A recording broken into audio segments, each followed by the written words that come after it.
pledge allegiance to the flag of the United States of America and to the republic for which it stands, one nation, under God, indivisible, with liberty and justice for all.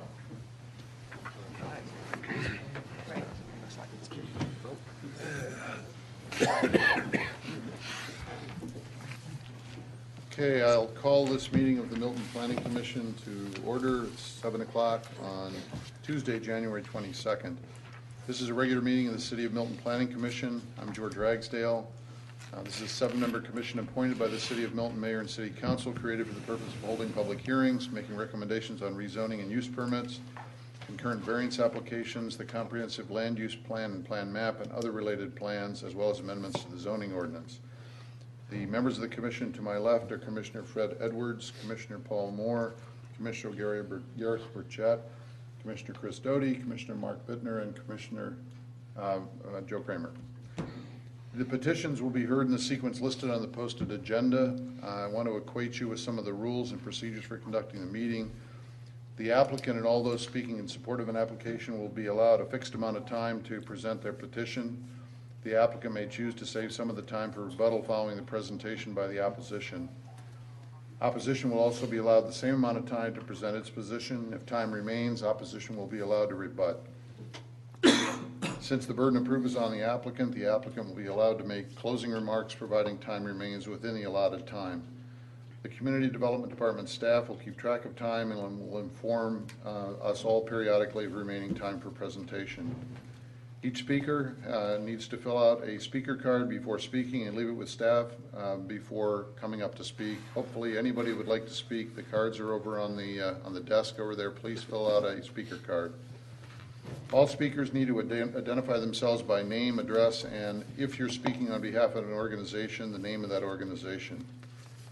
While an opponent of a rezoning action has made, when an opponent of a rezoning action is made within 2 years immediately preceding the filing of the rezoning action being opposed, any campaign contributions aggregating $250 or more to a government official of the local government that's going to be considering the application, it'll be the duty of that person to file a disclosure with the governing authority or the respective government within 5 days, at least 5 days prior to the Planning Commission meeting. A violation of that statute constitutes a misdemeanor. Therefore, if you have contributed $250 or more to a council member and you have not filed a disclosure prior to tonight's meeting, the city attorney strongly suggests that you have someone else speak on your behalf. Each application has been properly filed with the Department of Community Development. Signs have been posted and the matter's been advertised and notice has been mailed to property owners affected by the zoning as required by the ordinances.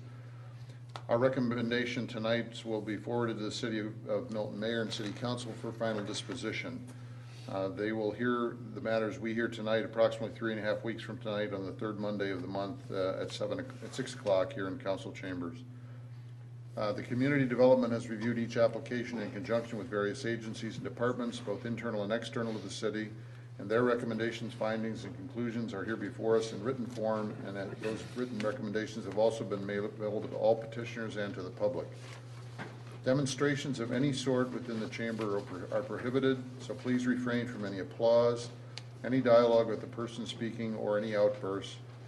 Please, given the number of people that are here, turn off or silence all cell phones. All remarks that you have need to be addressed to the Planning Commission. Please show the same respect for the person speaking that you expect to receive yourself. Any information that you want submitted to the Planning Commission should be submitted to the Community Development staff and they will hand it up to us. Finally, to the applicant, if your petition is deferred in accordance with our ordinance, you're required to update or obtain a new sign for reposting. Failure to update or repost will result in further delay, and there are no exceptions. The first item on the agenda is our public comment section. That's a time when anybody in the audience can speak on anything that is not on the agenda tonight. If you're here to speak on one of the items that's on the agenda, we'd ask you to wait until those items come up. Is there anybody here that would like to speak on anything that's not on the agenda? Seeing nothing, I would like a motion to close public comment. So moved. Second? All those in favor? Aye. Opposed? Okay. Robin, is the volume turned up extra high? It seems like there's a lot of feedback up there. We have our expert. Okay. Okay. The next item is approval of the minutes from the December 19th Planning Commission. Are there any recommended changes, additions, corrections to those minutes? Hearing none, need a motion to approve. So moved. Second. Moved by Commissioner Edwards, seconded by Commissioner Kramer. All those in favor? Aye. Opposed? Okay. Robin, first item. Okay, the next item is the election of officers for 2013. Okay, the floor is open for nominations for chairman for 2013. I'd like to nominate George Ragsdale as chairman. I'll second that. Are there any other nominations? I need a motion that we close nominations So for moved. chair. Commissioner Edwards moved for closure. Second. Commissioner Kramer seconded. All those in favor? Aye. Opposed? Okay, thank you. Nominations for vice chairman. I'd like to nominate Paul Moore for vice chairman. I'll second that. Okay, any other nominations for vice chair? Okay, we need a motion and we close nominations. So moved. Second. Okay, all those in favor? Aye. Opposed? Okay, we've got a nomination for chair and a nomination for vice chair. Let's just vote on both of them at the same time. All those in favor? Aye. Opposed? Okay. Thank you. Okay, next item, Robin. The next item is RZ 12-17, U 12-02, VC 12-08, northeast corner of Bethany Bend, Cogburn Road by Arrowhead Real Estate Partners to rezone from AG1 to TR Townhouse Residential and request a use permit to develop a 95-unit assisted living facility and 19 single-family detached residences on approximately 9.09 acres. A four-part concurrent variance, one to increase the height to 40 feet from average grade to bottom of the roof even, 2 stories to 3 stories. 2, to reduce the front periphery setback from 40 feet to 20 feet along Bethany Bend adjacent to the single-family lots. And 3, to reduce the minimum side yard setback for single-family lots from 7 feet to 5 feet. And finally, 4, to reduce the minimum rear setback for the single-family lots from 25 feet to 20 feet. Staff recommends deferral to the February 26th Planning Commission meeting to allow a new petition to be heard concurrently. Basically, the new petition is for assisted living facility on approximately 4.5 acres of this 9.09 acres, and we'll also be asking to withdraw the use permit for this petition. So in February, what you will see is a new RZ 13-01 that's AG1 to O&I for the assisted living, and then the remainder of the TR keeps the RZ 12-17 and VC 12-08 numbers. So in February, you have 2 petitions that's been split from this one. Okay. So staff recommends deferral, but we do have some people here present to speak on it as well, and the applicant is here. Okay. The applicant's standing behind you. I'm sorry? I said the applicant is standing behind you. Gentlemen, my name is Curtis Hicks, 8647 Eller Drive, Alpharetta, Georgia, 30022. We had made a presentation, or actually we had asked for deferral earlier for a 30-day period. The chairman asked me at that time, would that be sufficient? And I thought at the time it would be. However, after going back through, we determined that the assisted living portion of our application would better fit under an OI application, which would allow us to do away with both variances and special use permits as it relates to the assisted living.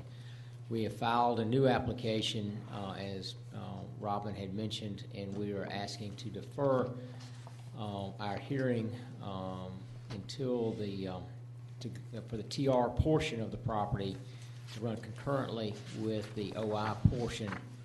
And we are going back through all of the public hearings as requested by the city, and we'll be we have re-advertised. We'll be going back through all of the public hearings and participation hearings for the new application. Okay, and the one person that I have, if anybody else wants to speak, but Dot Blair is here to speak in opposition. Well, is Is there anybody else that would like to speak on behalf of the applicant at this point? Okay. Come on up.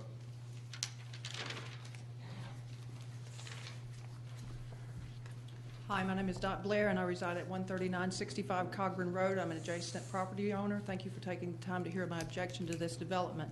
I prepared a brief statement since this is just a deferral. The City of Milton has worked extensively with its citizens to define a unified community plan for our city. The comprehensive plan includes areas designated for development and those set aside to be maintained for the rural character and heritage of Milton. The proposed site of this development lies within the boundaries defined as an area to be maintained in order to preserve Milton's unique rural character. The office and institutional and townhome zonings of this development, with a density of 4 units per acre on the townhome zoning and 20 units per acre on the office institutional zoning, in my mind, does not correlate with rural or heritage. My fear is that if this development is allowed, adjacent property owners who can no longer tolerate the increase in traffic, light pollution, noise pollution this development will bring, adjacent property owners will decide that their properties are better suited for a commercial development rather than residential property, and the cascade of development will begin. I ask the Planning Commission to recommend denial for this development and refuse to sacrifice the City of Milton's vision of a unique city. Thank you for your time. Any other comment cards, Robin? Not for this item. Okay. Is there anyone out there that did not submit a comment card that would like to speak in opposition to this application? Okay. Curtis, anything else you want to say? Yes. Okay. We need a motion to close public comment. So moved. Second. Okay. Moved by Commissioner Moore and seconded by Commissioner Kramer. Discussion or questions?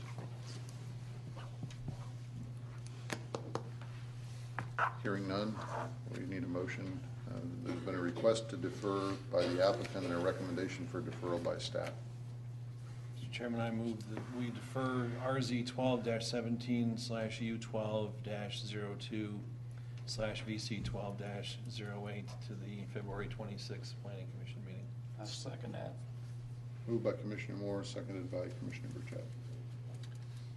Any discussion? Okay, all those in favor? Aye. Opposed? Unanimous. Thank you. Next item, Robin. The next item is RZ 12-15, 15260 Hopewell Road by Reunion Park LLC to rezone from AG1 agricultural to H Historic District for the existing building to be utilized as a country store on .5240 acre. And I do have opposition cards as well. Of the applicant. Okay, the applicants first. Do you want Staff? staff report? Yes, Okay. please. Who's yours?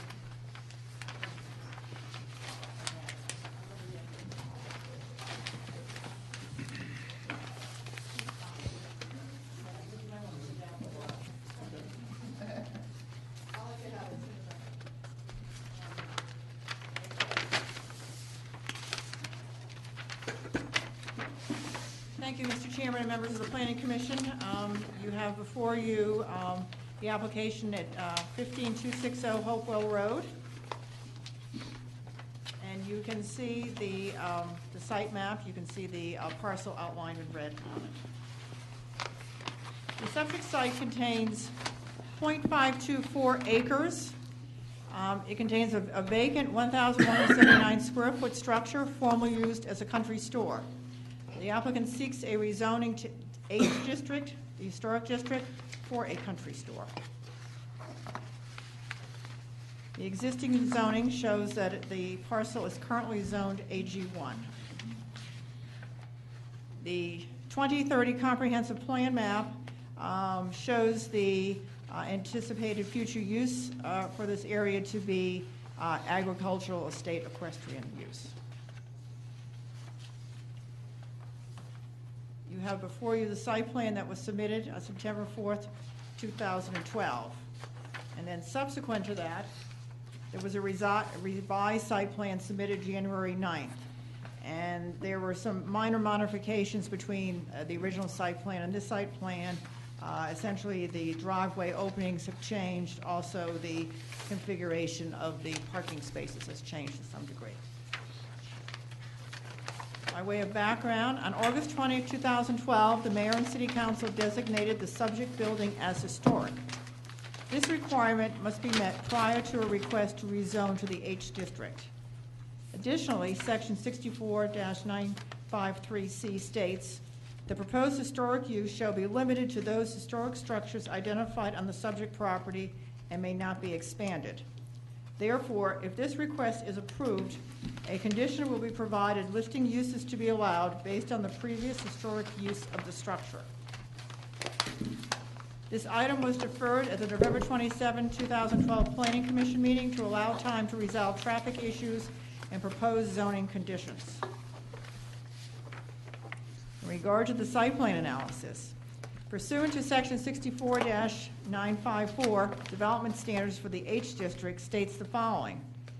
In order to allow for the unique nature of the properties receiving the H district classification, there are no district-specific development standards. However, all other requirements of the subject properties overlay district and the City of Milton zoning ordinance, including but not limited to those identified in section 64-955, shall be maintained. In addition, the Milton City Council shall consider the subject properties overlay district and the City of Milton zoning ordinance as it pertains to the proposed historic use and may adopt reasonable conditions of zoning with respect to the following without the need for a variance. Per the following sections, the applicant and staff are requesting the following conditions for the subject site as requested per a revised letter of intent received by the Community Development Department on January 9, 2013. 1, reduce the 50-foot buffer and 10-foot improvement setback to a 10-foot landscape strip along the south property line of the property intersecting with Hopewell Road. Staff wants to note that this request was already mentioned in number 3 below. Therefore, we believe this condition is not required and is moot. And so I will cover it again when you see number 3. Right now, this is number 2 is next, which is to reduce the 50-foot buffer and 10-foot improvement setback to a 10-foot landscape strip along Thompson Road and a minimum 40-foot buffer at the easterly end to a 36-foot buffer on the westerly end along the south property, along the south line of the property, parallel to Thompson Road. And then 3 is to delete the 50-foot buffer and 10-foot improvement setback to provide a 10-foot landscape strip along the southwest property line of property running from Hopewell Road north. And then 4 is to provide a 10-foot landscape strip along Hopewell and Thompson. Now, the existing conditions map essentially reflects all of those buffer requests. And I hope the colors come through. But you will see the requested landscape buffer, the 10-foot along Hopewell and Thompson, and then you can see the requested buffer between the subject property and the residential property next to it, and then on the west side, there's the entire buffer along the narrow strip running from 40 to 36 feet in width. Site plan analysis continued. Number 5, to reduce the 25-foot setback for parking adjacent to residentially used property to 10 feet along the south property line. Staff notes that this zoning reference is taken from the C1 Community Business District requirements. There currently is not a similar requirement for the H district, but this will be included in the conditions of zoning. 6, to allow on-site parking located to the front of a building or between a building and the public right-of-way. These items listed above will be included in the recommended conditions. Signage. The applicant has also requested to permit signage in keeping with the historical designation of the store building. These include projecting signage and wall sign logos as seen in the photographs within the letter of intent dated September 4, 2012. Before installation of any signage, the owner must first obtain a certificate of appropriateness under Article 18 of the Milton zoning ordinance. A condition of zoning will be included to reflect this request. And here is an example showing the types of signs that they will be requesting. Parking requirements. The site plan submitted indicates a total of 5 parking spaces, of which 1 is handicapped accessible, located in front of the building. The existing structure proposed for retail use is 1,179 square feet. Pursuant to section 64-1410, calculations, 4 spaces per 1,000 square feet are required. Based on this calculation, a total of 5 spaces is required. Traffic study. A traffic study has been provided by the applicant. The traffic count was conducted on December 17, 2012. Based on this count, the maximum number of cars that stacked on Thompson Road was 6 cars. This is an acceptable number of cars to meet the 300 feet or 95% Q district as required by Public Works. In addition, the revised site plan indicates a right-in, right-out only on Hopewell Road. The entrance drive was widened for full access on Thompson Road.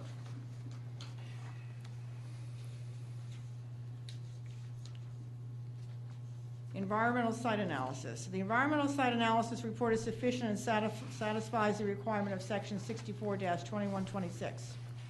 A field survey of the site was conducted by staff to verify areas addressed in the environmental site analysis report.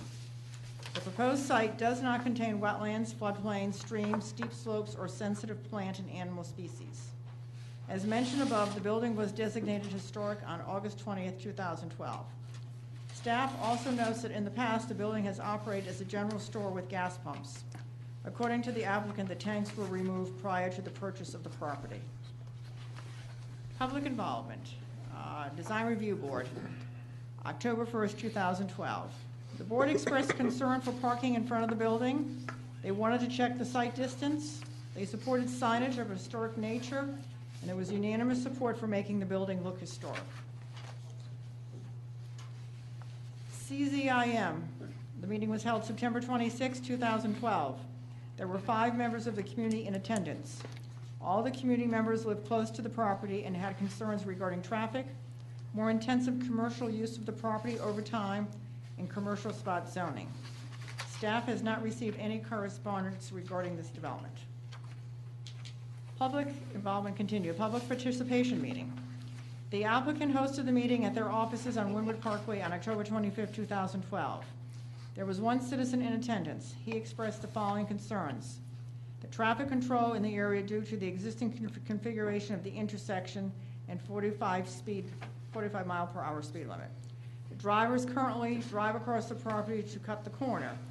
Also concerned over the use of the property and impact on the area. Standards of review. It has been determined that the proposed general store will be suitable in view of the use and development of adjacent and nearby property. The site fronts on 2 roads to the north and the east. To the south, a single-family residence is located on the same parcel. The residentially used property to the west is located approximately 300 feet from the subject property with a 50-foot understory buffer adjacent to it. The proposal will not adversely affect existing use or usability of the adjacent properties as described above if approved with the recommended conditions.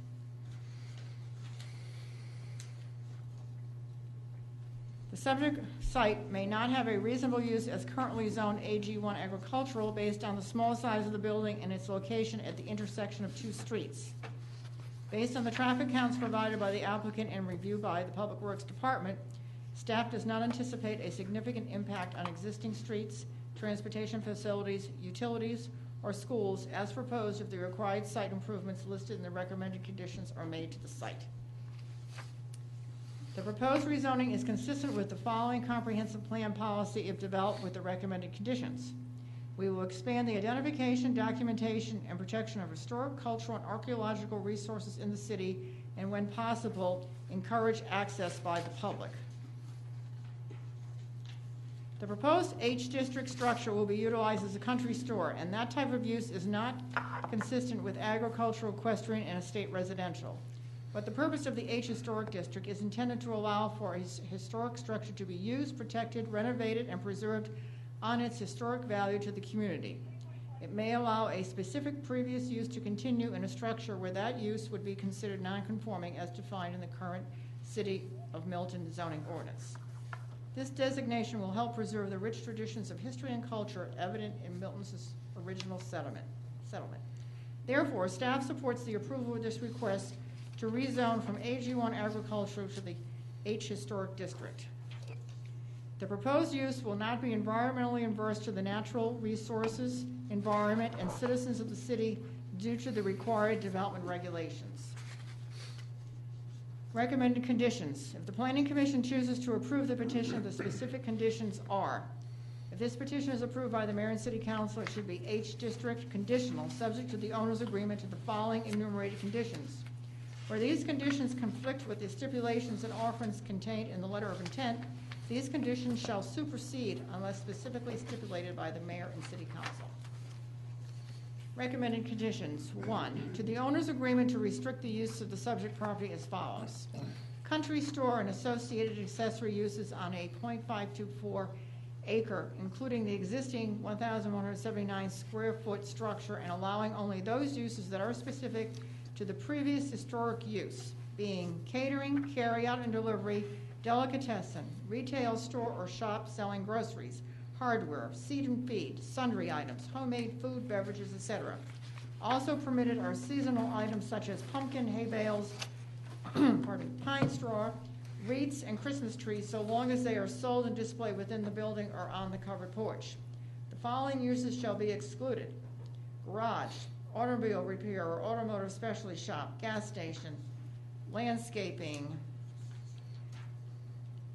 business or garden center, financial establishment, drive-through, commercial amusements, liquor sales and package stores, motels, hotels, adult-oriented entertainment businesses, including adult bookstores, adult entertainment or adult entertainment establishments as defined in section 3.3.3, check cashing stores, coin-operated laundries, video arcades, pool halls, nail salons, beauty salons, barbershops, flea markets, secondhand surplus retail shops, roadside vending, roadside produce stands or seasonal business, precious metal sales, and billboards.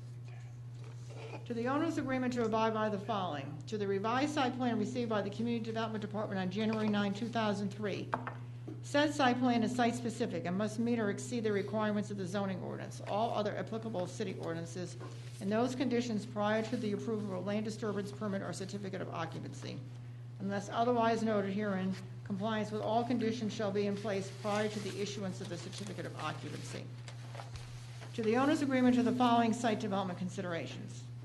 A, provide a 10-foot landscape strip along Thompson Road and a minimum 40-foot buffer at the easterly end to a 36-foot buffer on the westerly end along the south side of the property, parallel to Thompson Road, running from the corner of an existing driveway. B, provide a 10-foot landscape strip along the following property lines as described as north 68 degrees, 10 minutes, 12 seconds, west 89.69 feet, and north 21 degrees, 34 minutes, 48 seconds, west 35.46 feet to the northerly. Line of an existing driveway for out parcel 2 and north 60 degrees, 44 minutes, 57 seconds, 29.57 feet. C, provide a 10-foot setback for parking adjacent to residentially used property along the south property line. D, to allow on-site parking located to the front of a building or between the building and the public right-of-way. E, provide a 10-foot landscape strip along the frontages of Hopewell Road and Thompson Road.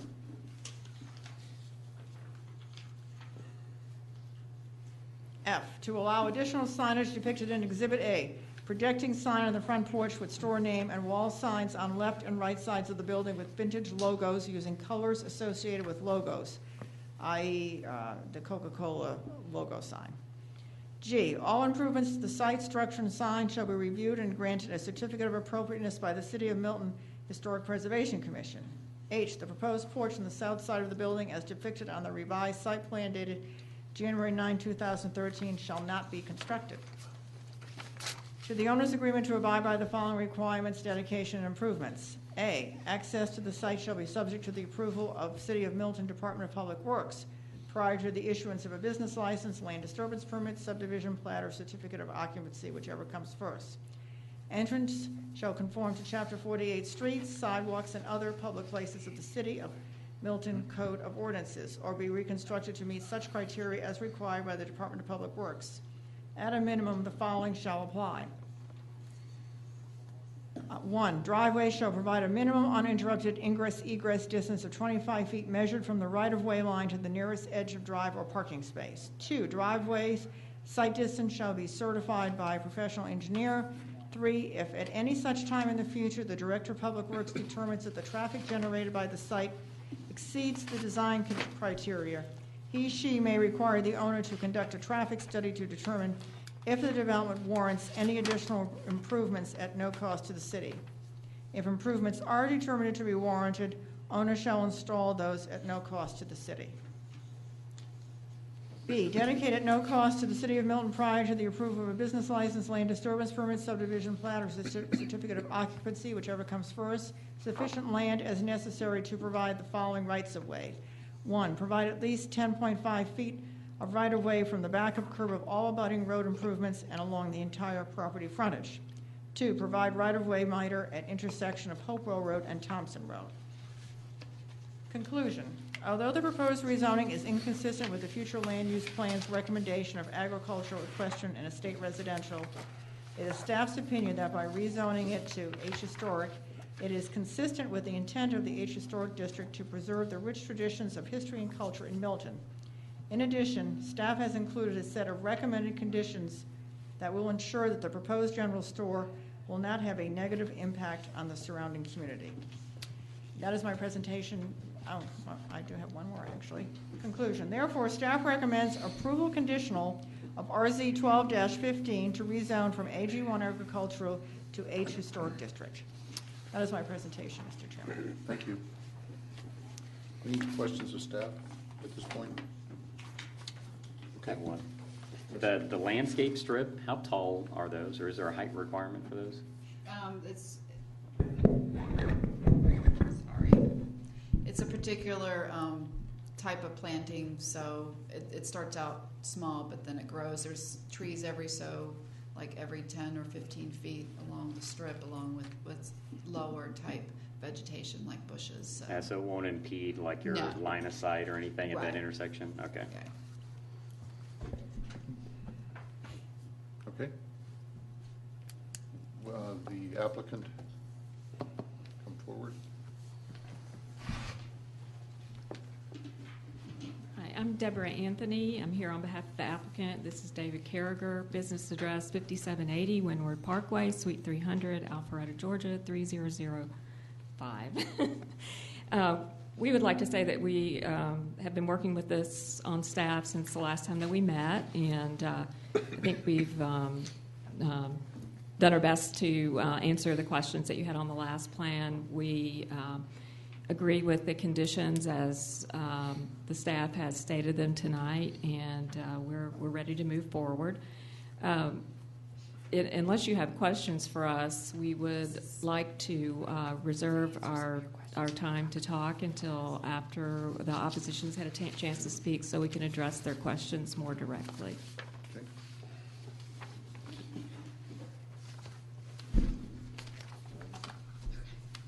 Yeah, we do have 3 people in opposition.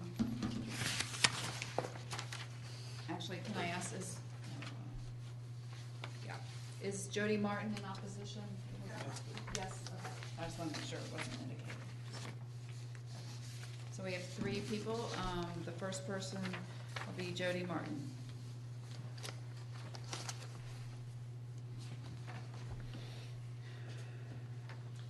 Good evening. My name is Jody Martin. I reside at 15350 Thompson Road. The property that we're speaking of is viewable from my front door in the majority of my property.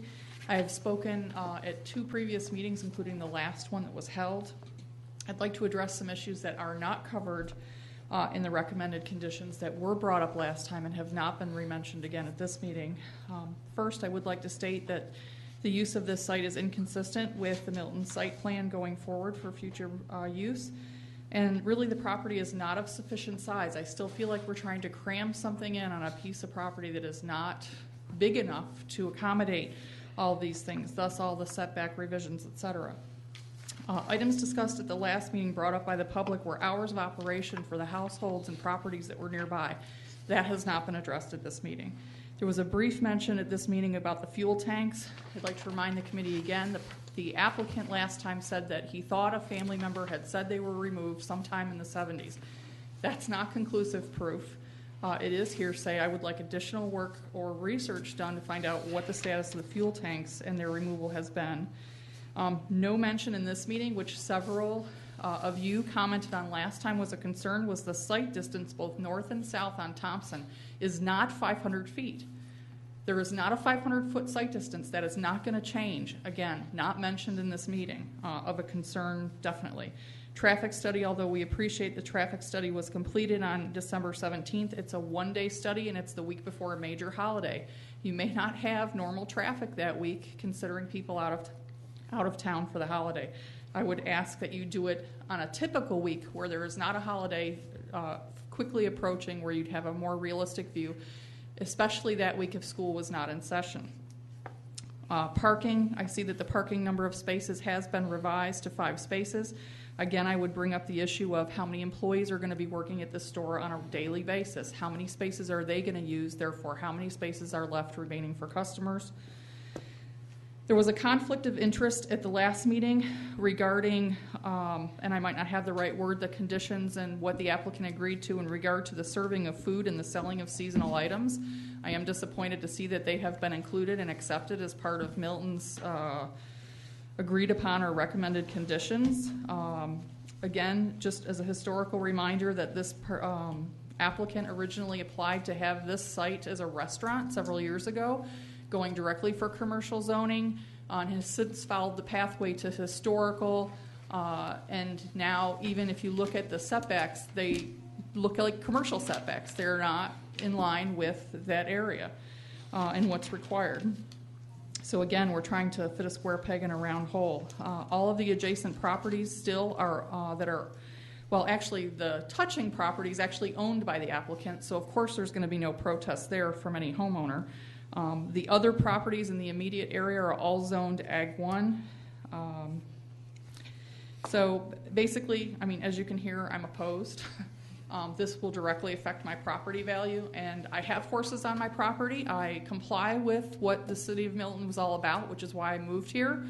And I'm not interested in seeing commercial property at my front door. Thank you. The next speaker is Bill Shellhorn.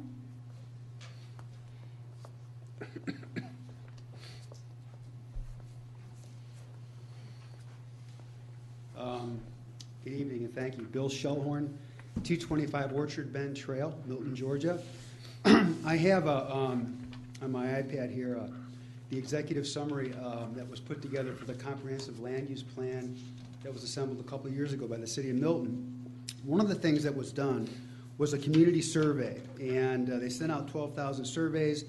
They wanted to receive a 95% confidence level, so they needed at least 372 respondents. They got 2,925 respondents. So if you'll just bear with me, I want to read you the results of this survey. So, I mean, from the will of the people's perspective, what our vision and mission, what our life goals are, and what we'd like to see in this city, I think is what is instilled in this executive summary. So, the results of the survey provide a guide to the development of the community agenda and underscore many of the key points that were repeated throughout the process. Just bear with me 1 second. The survey provided further details about quality of life and community development issues. It showed strong citizen support for the growth management strategy that does not exceed the capacity of public infrastructure and limits density by use of septic tanks. So it's actually a strategy that was put in place to prevent this exact type of end around from occurring. The preservation of community character was an important issue and could be accomplished by mechanisms such as requiring capital improvements that are characteristic of a historic precedent, preserving historic assets, and providing incentives for the preservation of open space, natural areas, and environmental resources. And it goes on to talk about the preservation of open land, and that's what our community is all about. Now, one of the I'm not sure if the battalion chief is still here, But one of the things that I read in the report was that from a fire department's perspective, that there was no issue with the development on this corner of a commercial enterprise. And I would challenge that, and I would ask that the battalion chief come up here and talk about if there are 6 cars or 8 cars waiting at the corner of Thompson and Hopewell to turn left onto Hopewell, and there are cars going by at 60 miles an hour, and somebody turns left onto Thompson and then attempts to turn into that parking lot and can't because there's already 8 cars there. So there's a standstill going in one direction, a standstill going in the other direction, and then we get a 911 call because there's a fire. And I live there, so I know those sirens are going off all day long. So what do you do then? You've got a fire truck that needs to get through there, and there's nowhere to go. I mean, I don't think those things were thought of, and it's not in that report. The other thing is this is 0.56 acres. The law, our law in Milton, is 1 acre minimum in septic. That is the law. And I would really appreciate it if you would uphold that law. And I'm really, I'm getting worn out coming up here over and over and over again in an attempt to try to, just to make sure that our laws are being followed. And that at every turn somebody isn't asking for another exception and another exception and another exception. It seems like that is the rule here in Milton, that you can just go before, and just get anything done that you want to get done. And finally, let me say that if Mr. Chatham wants historic preservation, why don't we have the council pass a law and provide him with a little white sign in front of his building that would allow for, that building to be considered historically significant and just go forward. I mean, that's what he said he wants to do. Let's do it. But let's not put a commercial enterprise in there and start open up in a Pandora's box that you're not going to be able to close. Thank you very much. The next speaker is Joan Borizelli. I'm sure I said it wrong, sorry. Joan Borizelli, 540 Kings County Court, Milton, Georgia. I oppose this rezoning request if it causes a retail commercial establishment on this corner. This is a good idea to preserve historically significant buildings, but it's a very bad location. There are frequent and numerous accidents on Hopewell Road between Birmingham Road and Francis Road. The Thompson-Hopewell corners are offset, on a grade, and close to a curve. When the last rezoning was requested to this property a year ago to C1 community business, staff recommended denial. I'm puzzled as to what changed in the past year. Once commercial retail is allowed under any guise, it will be difficult to stop. Please deny. Thank you. Anyone else that wants to speak in opposition? Travis, you need to turn in a card if you haven't already.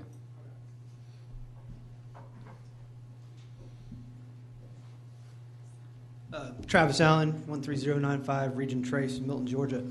I believe most people that have already spoken opposition have touched on what I'd like to say, but however, I'd like to add, hold on, things acting up. I do see here under the historic uses, catering, carry-out and delivery, and delicatessen, and this is the first I've ever heard of that in regards to this property. So I don't know if you want a Domino's pizza going in up there, but it certainly sounds like it there. So I'd like to see that stricken if this is passed. Don't forget your card. Thank you. Anyone else in opposition? Okay. Applicant, you've got 9 minutes left for rebuttal.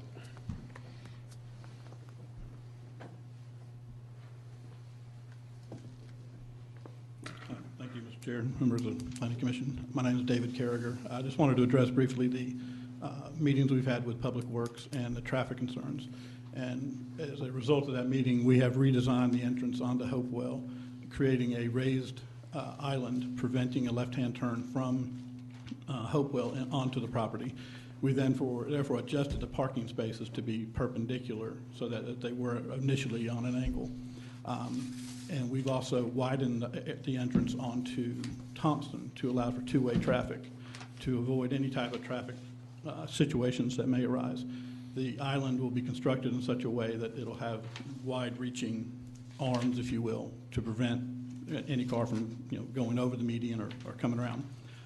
We did conduct a traffic survey, and at the approval of staff's dating of it as far as it was related to the holiday. And with those conditions, we determined there was a queue, 95% queue was reached to the staff satisfaction. And also that the speed limit in front of the store is actually 35 miles an hour.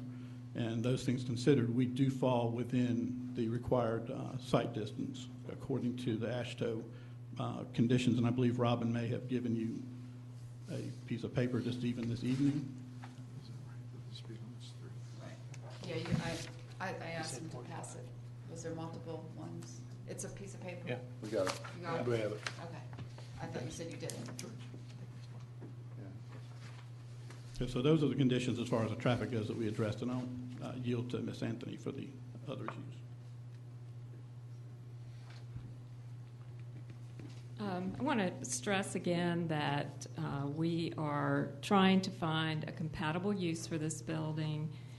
Part of the protection provided under the U.S. and Georgia Constitution allows people the right to use their to use their property, and if a use cannot be found, they have to be justly compensated. We are trying to find one that is compatible. In some respects, while the store doesn't comply with the site plan, and the site plan doesn't comply with history because the store was there before the site plan. And we're just trying to use what is, I think, the least intrusive of all the uses that could be put in place for this store. We anticipate that a lot of the decisions that will be made that some of the people have concerns about will be made at the time that the actual business goes in. It has to meet a lot of requirements, as you heard tonight, before a certificate of occupancy, business license, subdivision plat. In other words, before anything happens on this piece of property, it'll go before staff again, and they will have a chance to review the issues. Right now, the plans that we have put forth, the staff finds to be, with the conditions stated, recommended for approval. This is the first historic property, and we are setting a precedent for that. And I would ask that you set a precedent for respect for that zoning ordinance and for the property rights of the owner. Thank you.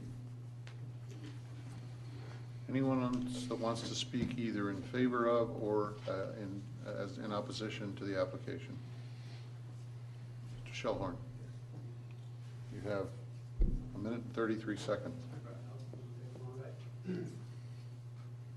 I just want to comment about U.S. law and Georgia state law and rights. And, I could say, I'd like to be able to develop my property as an ore mine, and then if I can't, I'd like to get compensated by you guys as well. But it's not zoned for that.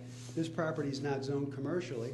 It's on a half an acre, and the law for septic tank, sewage is a minimum of 1 acre. That's the law. So you have the law behind you. So if they'd like to pursue that, I don't think that they would have any grounds to succeed there. So that's all I have to say. Thank you. Ms. Martin, come on up. You have a minute left. I'd just like to echo what Mr. Shellhorn said. We have asked for variances on our property as well, so I am familiar with the process, but it didn't change the zoning of the property. It didn't go against any different laws of the property. We also applied for, our property is CUVA designated. We're conservation use. And again, on a property that can see this place any place on my property. So I'm familiar with the different things that you have to go in front of committees for and receive either variances for or go through the process. I get that. But again, we're trying to fit a round peg in a square hole here. And I would even ask some of your officers, they constantly sit on that property to give tickets for speed, and I would hazard a bet that not everybody goes 45 miles an hour as is posted on that road. Thank you. Anyone else, for or against? Okay, we need a motion to close public comment. So moved. Second. Motion by Commissioner Moore, seconded by Commissioner Kramer. All those in favor? Aye. Opposed?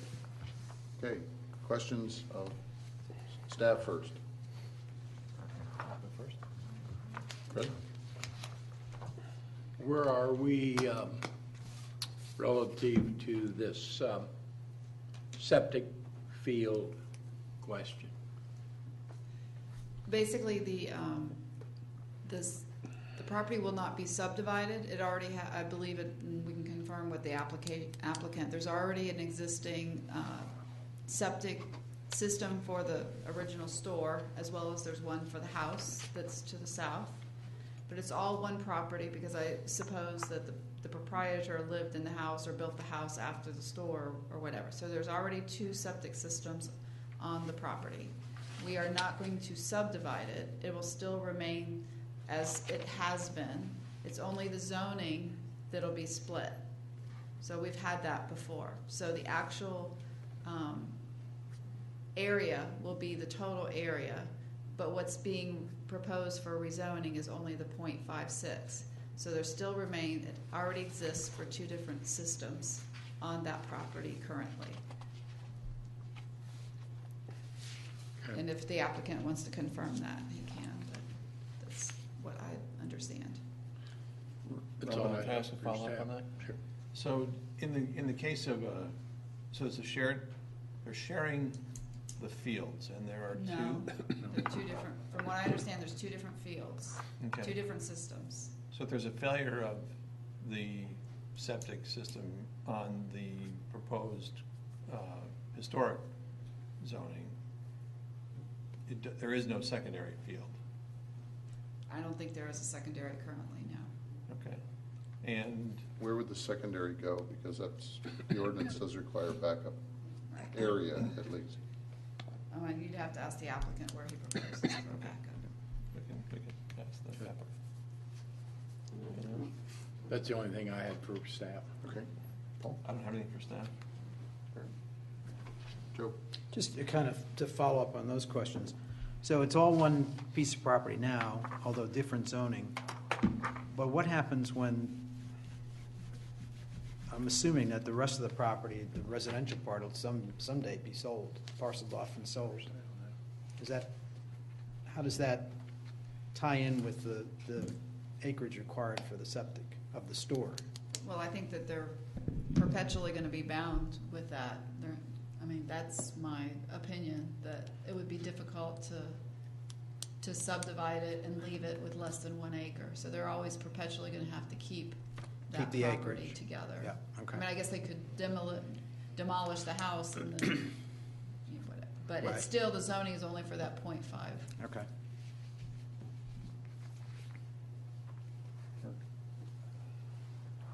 No. Carry on. Robin, why did we include catering, carrying out, and delivery as part of the conditions? I'm not aware of any historical general store that would probably have that. You can ask the applicant. It was a request of the applicant, so. Okay. I have a question, just for clarity. What is the posted speed limit in front of this store? We've been told it was 35. It's from the transportation information when they reevaluated the transportation conditions. 35, so that technically affects the site Is that the speed distance limit requirement. at the intersection, or is that the speed limit approaching the intersection? Do we know? You'd have to ask the applicant, but I suppose it's in both directions. Okay.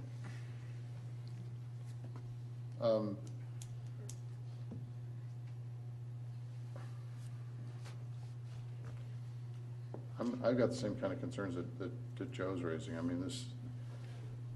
Can this be deed restricted in some way so that they can't be separated? Because aside from the one parcel not being able to satisfy the septic requirement, the residents, there's no easement for the residents to be able to have egress across this parcel. Right now, if it's one owner, one property, I guess that's not an issue, but I would think that would be something that we'd want to make sure is there. One of the conditions that staff proposed was the proposed porch that's shown in the drawing not be there. I didn't hear the applicant say anything about that. Is that a condition that you're willing to accept? It was just left off the plan. Okay. It was supposed to be taken off the plan, and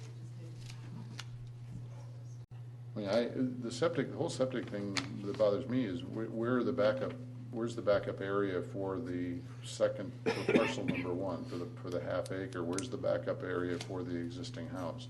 Is there a backup area within parcel 1 adequate to support a secondary drain field?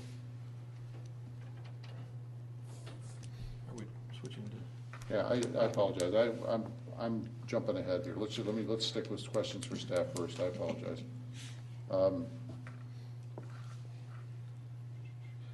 Comments about the traffic study from a staff perspective. Ms. Martin was concerned about the fact that it wasn't valid because of the period of time or the dates on which it was held. What's your point of view on that? That was all approved by the traffic planner engineer, so they wouldn't have allowed them to do a date that wasn't satisfactory. Okay. All right, I don't have any more questions for staff.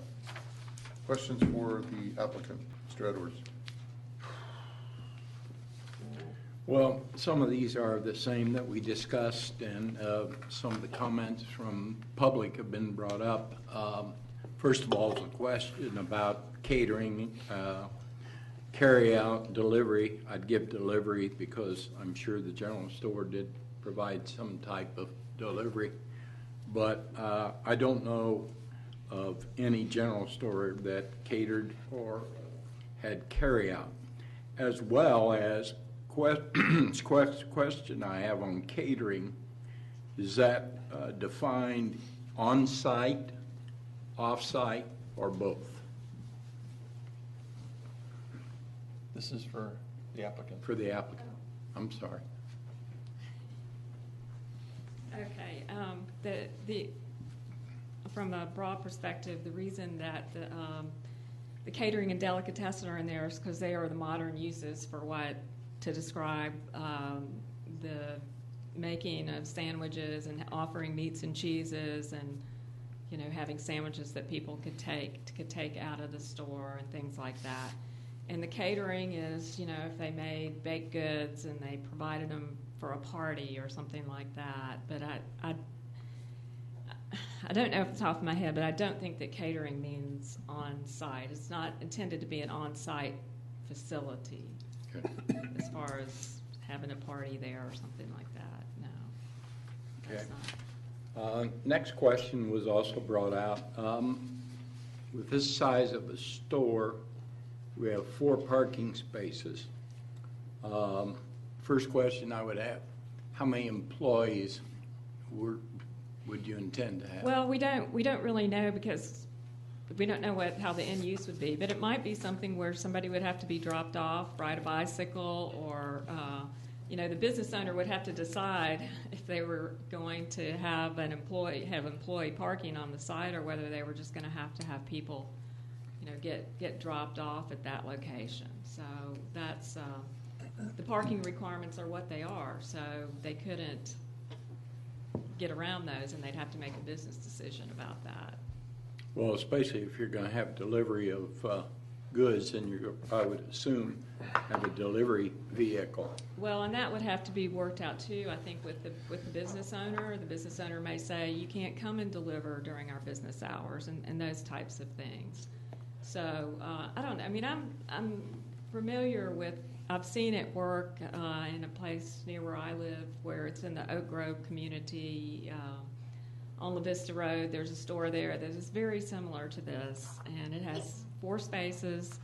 People somehow manage to go in and out. I don't know where their employees park. There's no parking on site, and there aren't that many people there at one time, but it seems to work out, and La Vista is a much busier road. One other, as it relates to the delivery, you're showing on the entryway off of Thompson Road 25 feet for in and out. And if you're having a delivery made, let's say with Cisco, a semi bringing in goods, I see no possible way that someone could come off Thompson Road and get in or get out of this location. Right, and for that reason, again, the end user would have to deal with the actual timing of this, but have restricted delivery times, as many stores do, due to very conditions of this. That's all I have right now, George. Paul? Okay. I have some similar questions, all stemming from the questions I was asking last time.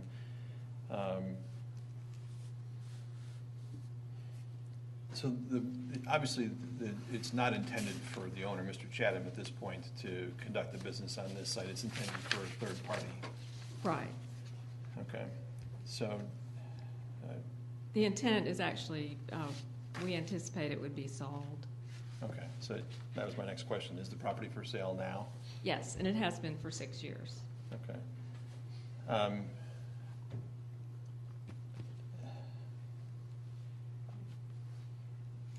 just maybe make a couple comments rather than questions, and I'll come back to questions. I'm disappointed that Mr. Chatham's not here with us this evening because he seemed to have a lot of, he was actually one of the people offering to answer a lot of the questions I had last time.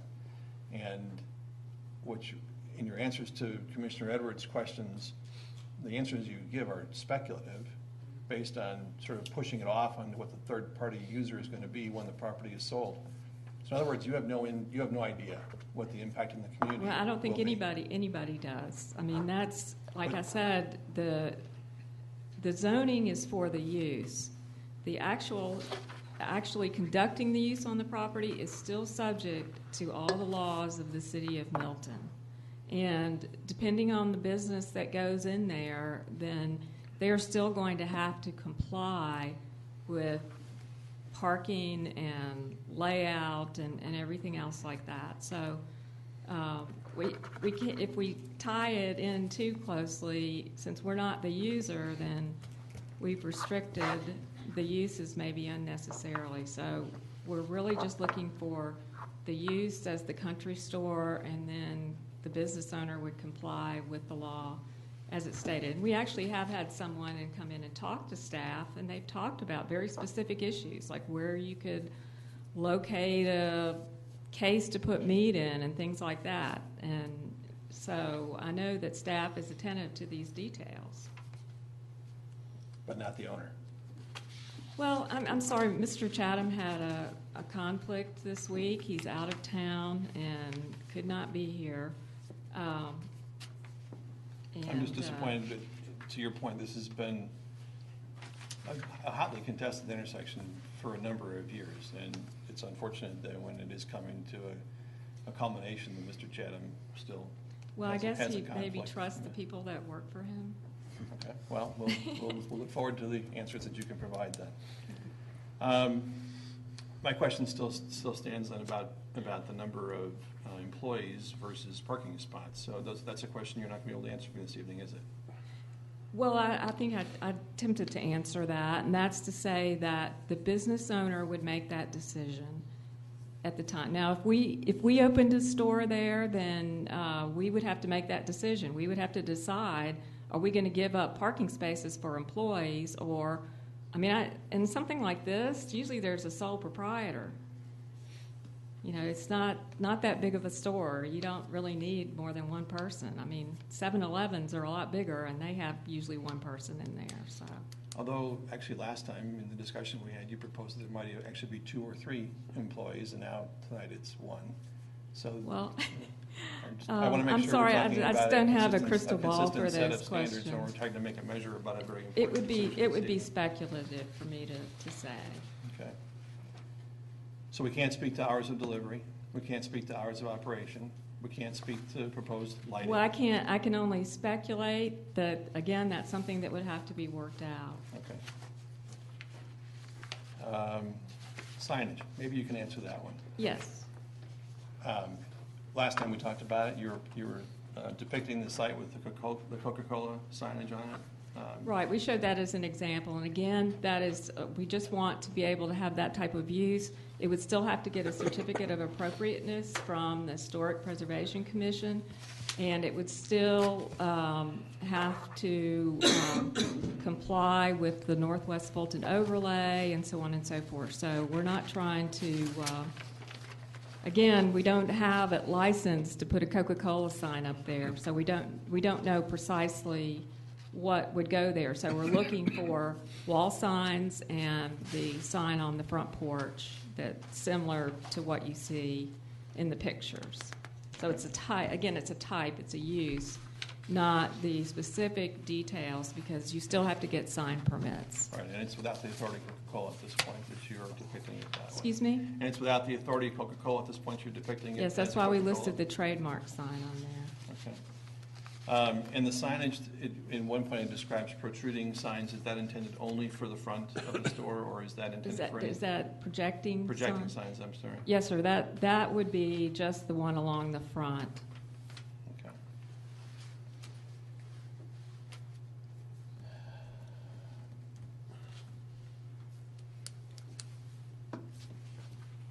I'd like to talk a little bit about the catering use. And you described one definition of catering as an on-site catering. Do you know that that's the definitive No, I do intent at not. this point?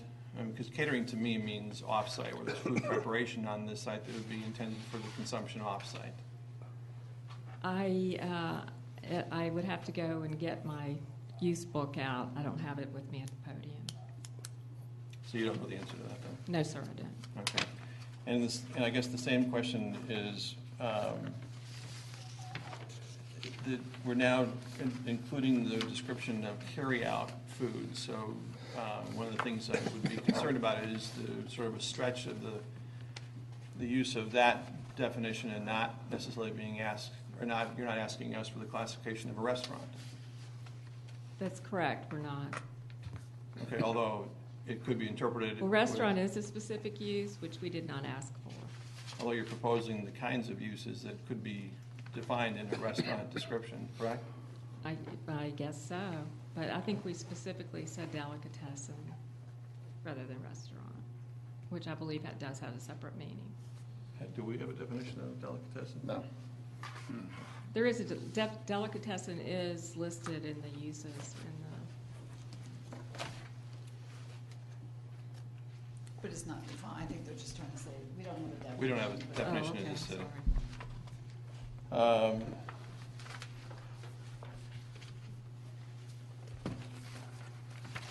Okay, George, those are my questions at this time.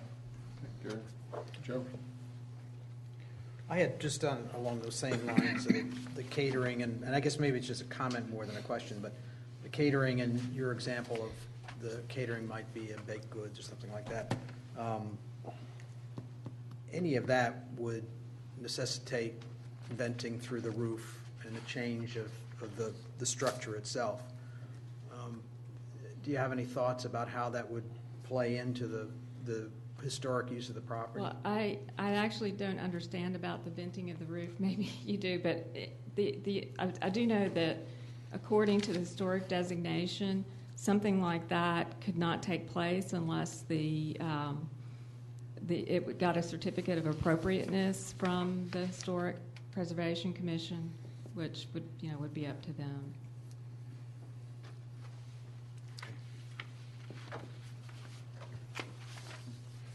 Can I just staff a question? If this was approved the way it's submitted, could this be like a Domino's country store? Something like that? I mean, is there any reason it couldn't somehow convert to that with all the carry out, the delivery?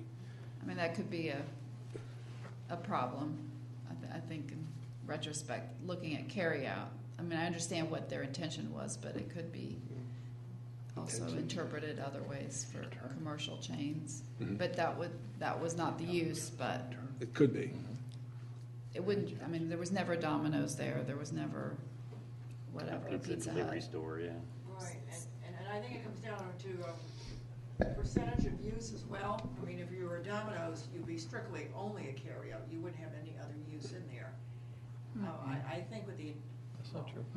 No, Kathy. You could have a small area that you say you carry Domino pizza, but you could still have a general store. Right, well, In addition to I think that. that's the intent, is that it's, that there's a. whole Prepared host of different off-site. uses. It's not Right. just a Prepared, Domino's. yeah.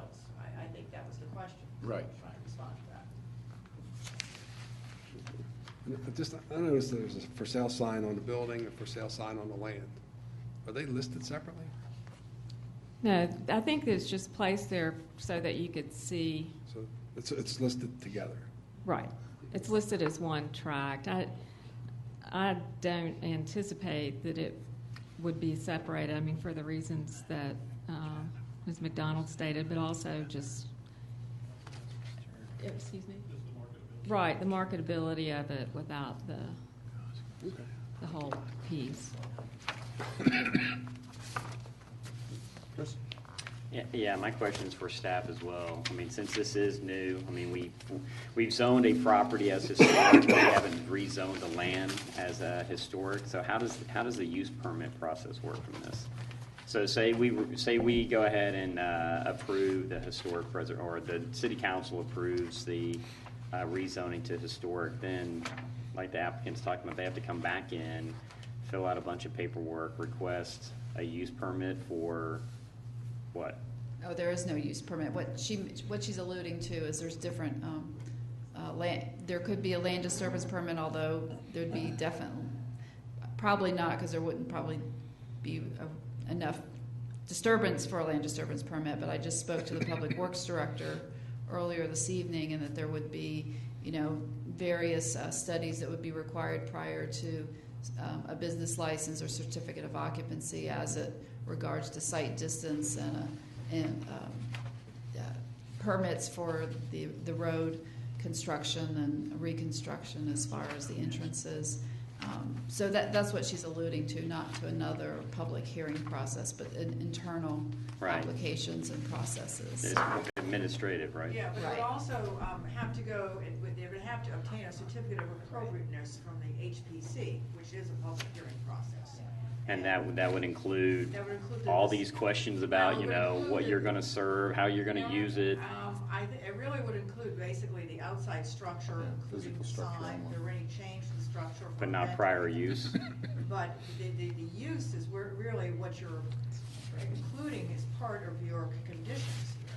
So those uses, and then the staff would interpret the exact meaning of those uses, but the listing of uses needs to be included within this rezoning. And they're supposed to tie back to the original use of the structure. Right, but they're not. That's what all this conversation seems to be about, is that, a lot of the terms, like you said, maybe a term today wasn't used 50, 60, 70 years ago. So I think that's where there's a lot of confusion over, how is this going to be used in its prior use when the terms aren't the same. So I don't know. Doesn't seem like there's a good... If the Planning Commission wants to strike out certain uses, that's your prerogative to do that and change it if that would make you feel more comfortable, if that's the direction you're going to. So you have that latitude to pick and choose what you believe What the conditions are, basically. I'm sorry? What the conditions are for that. Correct, yes. All right. Just continuing along the same theme, when I look at your letter of intent, the revised letter of intent, you specifically added the things that we're talking about. Why did you make that change? Excuse me, the things that you're talking about. Delicatessen, carry out, those were not in your Oh, original well, I think application. there was some concern expressed at the last hearing about fast food, which was not the intention. And so we went back and looked at the definitions and tried to look more, be tighter on what for example, we were talking about putting, wreaths on the front porch, and we kind of got off on a tangent about putting Christmas trees out on the whole property, and that wasn't the intent. The intent was really, I'm kind of going back to the stores I think you've all seen as you drive around in the country, that have things like they'll have pumpkins in October, and they'll have maybe a Christmas tree or two on the front porch during the Christmas season. So we really wanted to try to get tighter in with those uses, because again, that's what we're looking for. We're looking for uses. We don't have a specific business that's going in there right now, and so we're trying to get as close as we can to the historic uses, which were, back then it was all over the place. They did a little bit of everything, but trying to fit it into today's definitions. But one thing we did remove was fast food. We removed roadside vending because that wasn't really what we were asking for.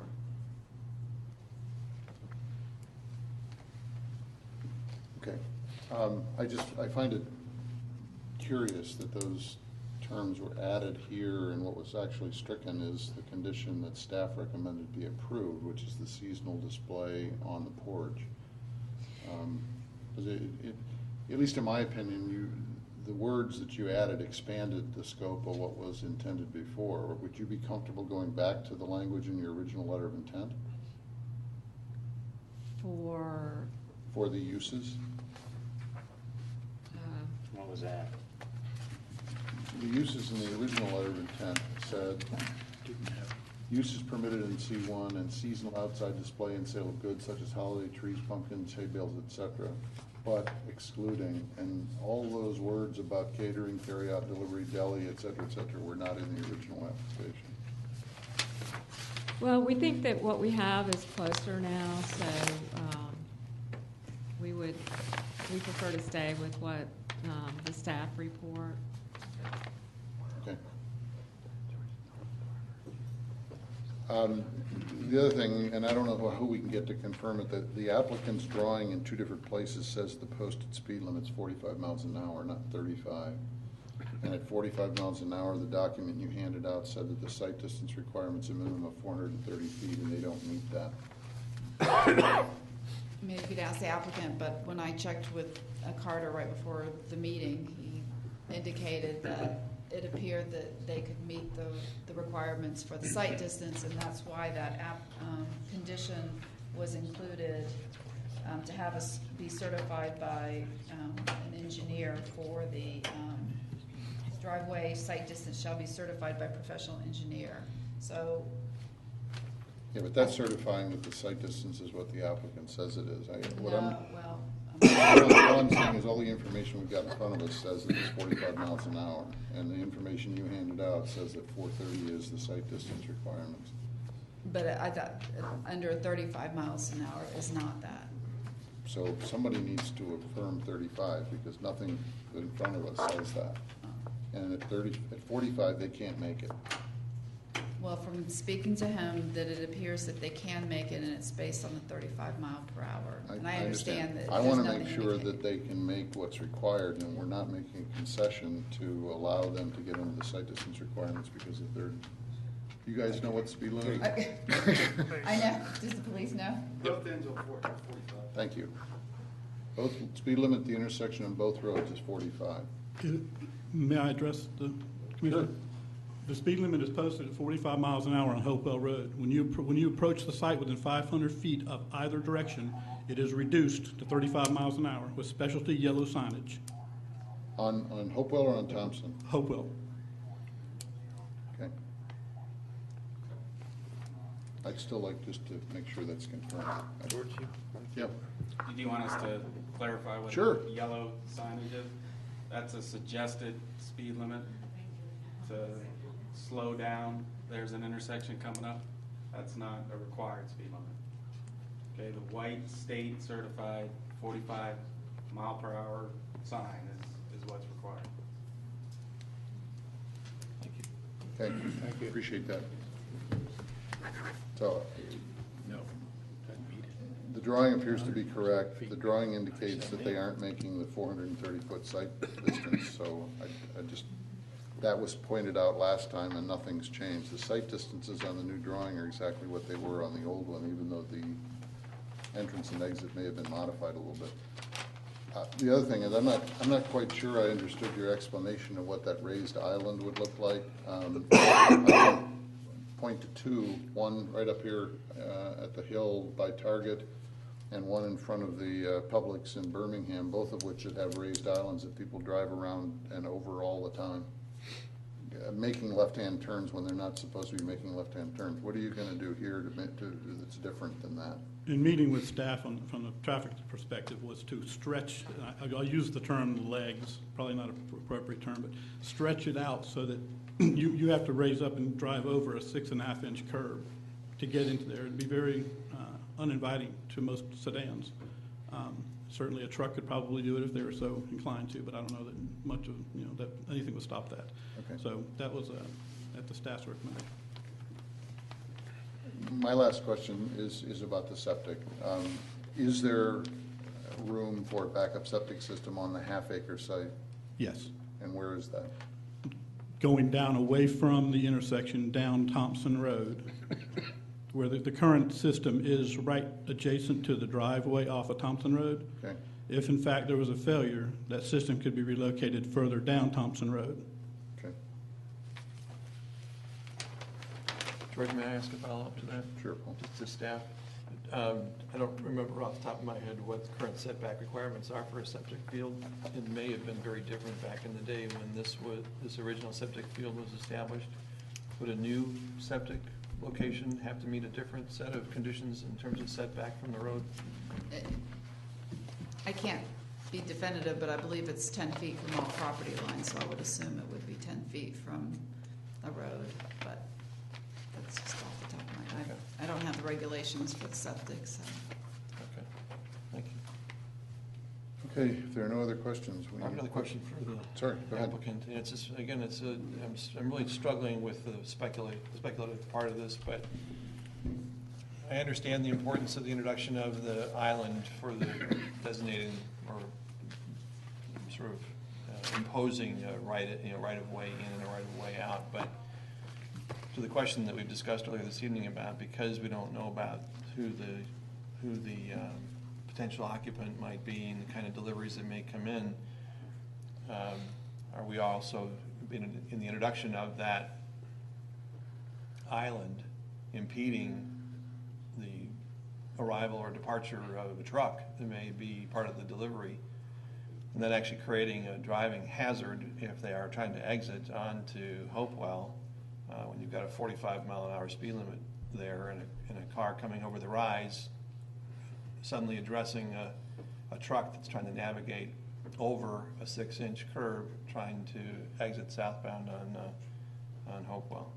So have you contemplated the way a truck of any size would get in and out of this with deliveries and address the island? Yeah, I mean, the turning radiuses would be reduced on the actual proposed curb to allow for that to be a wider intersection, to allow that turn to be made. Otherwise, he's welcome to go back out onto Thompson Road. So you'd have to back out on Thompson Road if it were a sizable truck? I could probably back, if he came in off of Hopewell and took a right into the store, he can unload his goods and go back out onto Thompson and take a right and go back out to Hopewell.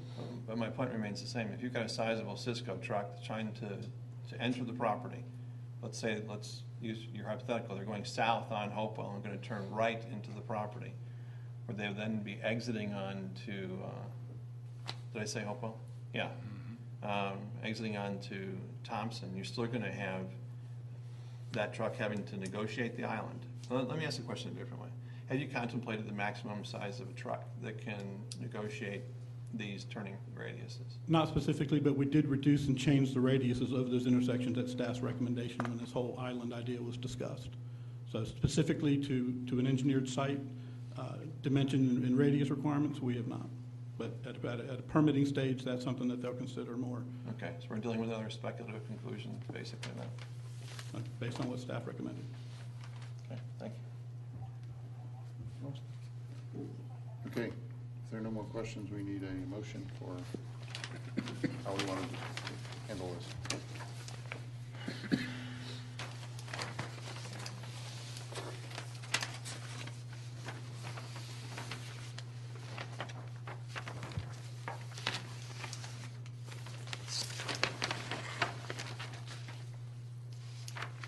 I'll make a motion that we approve this, but subject to 3 different conditions than what staff has recommended. One being that they have to satisfy the site distance for the posted speed limit, which they haven't demonstrated that they can do.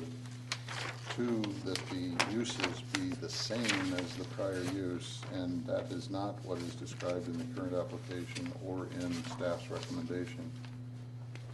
And I forgot what the third one was. Anything to do with the binding of the property? No. The septic. No, shoot. I apologize. We'll give you a minute.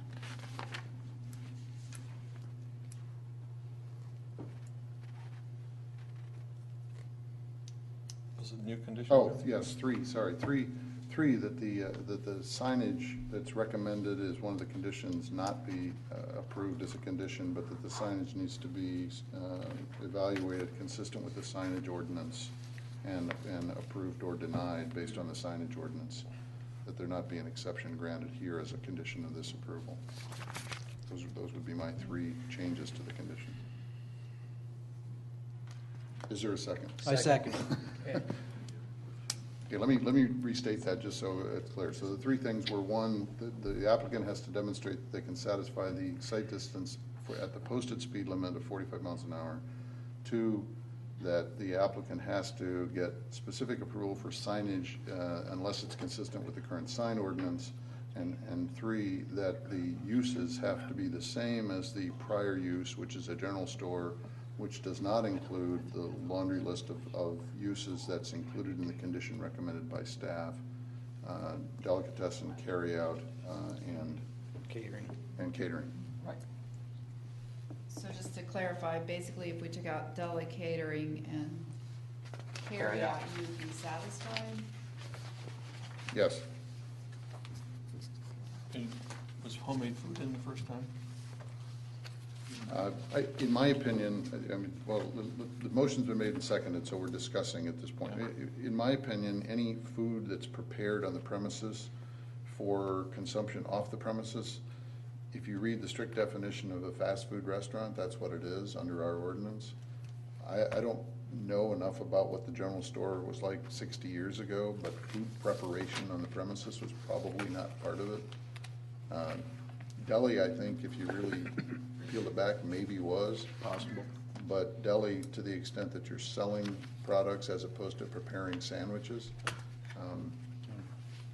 Again, I think the applicant characterized the language here as a quote-unquote modern description of what happened when it was a general store, and I think that's a mischaracterization. I think that those terms mean something different, and they're not consistent with what the way that store was operated 60 years ago. That's just my opinion. George, would you consider,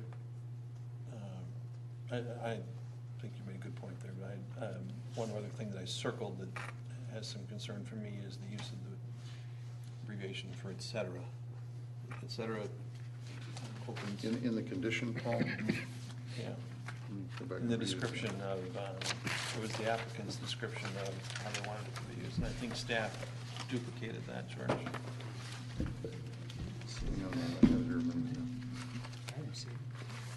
It's in 1A in the conditions. It's on page 17. Yeah, it does still include the word et cetera. Oh, yeah. Yeah, I would agree that et cetera just opens it wide open again. There needs to be a period after that.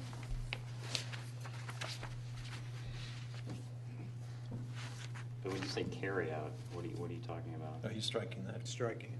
Yeah, well, you can't. I mean, how are they going to sell anything? I mean, anything bought there has to be carried out or stored. Good point. Carry out, I think, in this context, I read this to mean carry out of food, prepared food. And so to your point, what I'm trying to limit is carrying out of prepared food. One way to do that would just to be say, in my opinion, is to say no food preparation on the premises. Right. Yeah. I think that's more realistic. Okay. I'm okay with that. Just no food preparation on the premises.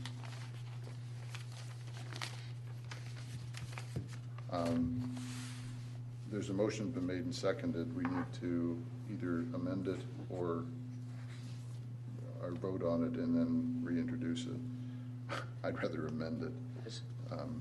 I'll amend it to say, rather than striking the condition that's there, change the condition to say that one of the excluded uses is food preparation on the premises. I would still strike catering and Delicatessen. And delivery. Carry out of staying, delivery. George? Well, I think to Chris's point, anything that they buy, theoretically, somebody's going to carry out of the store. Yeah, So but just carry out is a contemporary word, and we're introducing contemporary words to But I think describe. as long as we've excluded food prep, I'm okay with that. I mean, there's no food prep capabilities in the building today, is there? No, it's a blank slate. There's nothing in it. Shell. I mean, I think we can carry out food if it's not prepared on the premises, right? I mean, if. Well, it's if- groceries, you're gonna carry out Yeah, groceries. In my mind, carry out implies, you're swinging a door open that I'd like to not see swung open. It wasn't there before, it wasn't in their original request. I think the fact that they've included it implies that they've thought about it, and they think that there's something that may be able to be introduced that we hadn't thought about Well, before. that's a good point. I mean, striking the word carry out is not saying they can't carry anything else out, because the absence of that word isn't going to get in the way. Right? But I do think Chris has a point. At least from my personal intent was to try and say that there shouldn't be any food prep on the There's premises. not a kitchen there. Right. That's not consistent with the prior use. So it's in or out. But I'll amend my motion to leave the strike that I had it, but put into the excluded use any food preparation on the premises. So to clarify, you're still striking carry out? Yes, I would strike catering, carry out, and delivery and delicatessen, and I would add under excluded use, food preparation on the premises. And I think the absence of the word carry out doesn't preclude any of the things that you're buying there being carried out of the store. And George also taken out the word et cetera. Yes. Mr. Chairman, you had a motion and a second, and that has been withdrawn. Is that where we are? Well, we're talking about amending it. I think we need to withdraw it and make a new motion. Who made the second? Who authored? I did. And you're willing to Yes. withdraw this? Thank you. I'll withdraw the motion. Thank you. Thanks, Ken. So I'll restate the motion. The motion is to approve the RZ 12-15, subject to staff's conditions with the following changes. Number one, A, that the words catering, carry out, and delivery, delicatessen, and et cetera be stricken, and the food preparation on the premises be added as an excluded use. That the condition 3F be stricken so that the applicant is subject to the signed ordinance as opposed to getting an exception to the signed ordinance as part of this application. And 3, that an additional condition be added that the applicant has to demonstrate that they can satisfy the site distance for the posted speed limit. End of motion. I second. Any further discussion? Yeah, I'd like to just make a comment. Sure. I think this is a careful vote that we're being asked to make here, because of the fact that we are setting a precedent, and the fact that this is the first historic designation of its kind, and as carefully as we're making an effort to craft things that are going to be limiting and do our best to do what tonight we think defines a country store use. I know there are things we're not thinking of tonight that cause me to pause and have concern. And I think it's really unfortunate that there aren't more definitive answers available from the applicant tonight on so many of the questions that we posed last time, that Mr. Chatham suggested he would be available to answer, having the opportunity to contemplate those with the deferral that was granted last time. And I'd like to state that for the record, my disappointment, and that'll be reflected in my vote. Any further discussion? All those in favor? Aye. Opposed? Aye. No. Okay. 5-2, with Commissioner Moore and Commissioner Edwards voting against. Okay, thank you. Next item.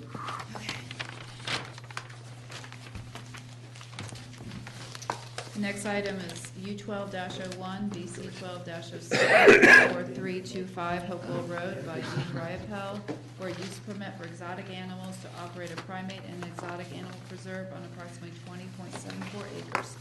A two-part concurrent variance, one, not to plant the buffer standard for width of 75 feet along the east property line, and 2, to allow parking between the building and the right-of-way.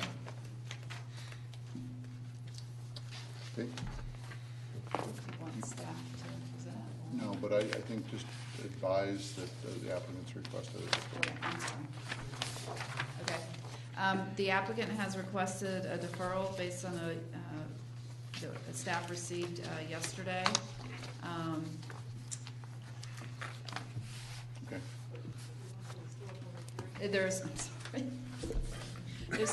We're still open definitely to hold a public hearing. So anybody here who wants to speak, and if anybody's come in the room that has not given me a public yellow card, please do that for this application.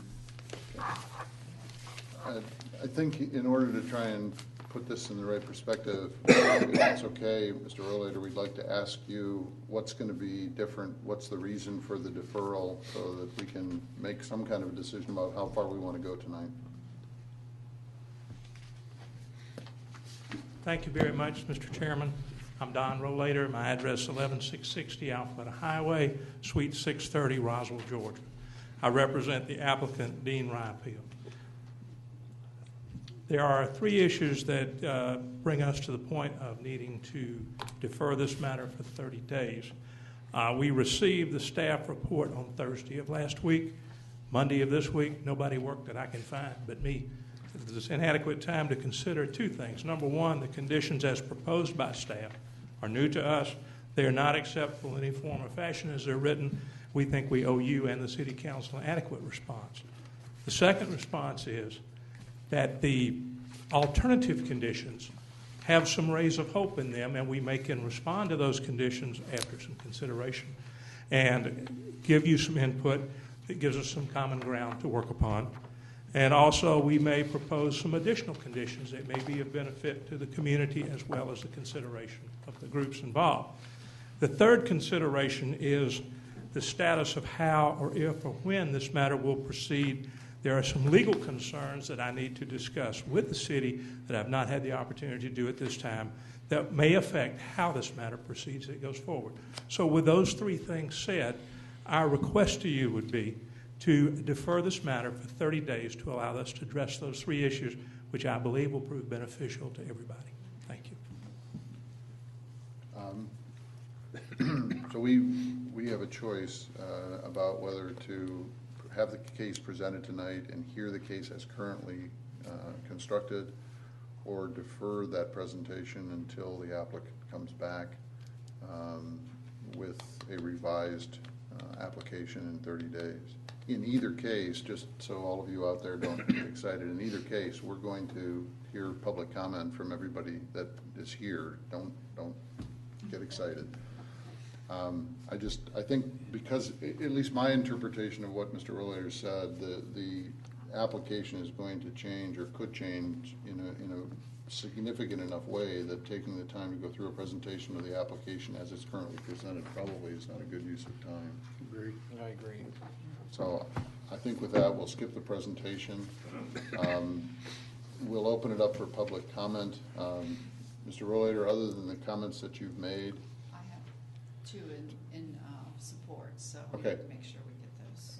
So we've got, Mr. Rollator, anything you would like to say? There are two other people that are in support of this application. I understand.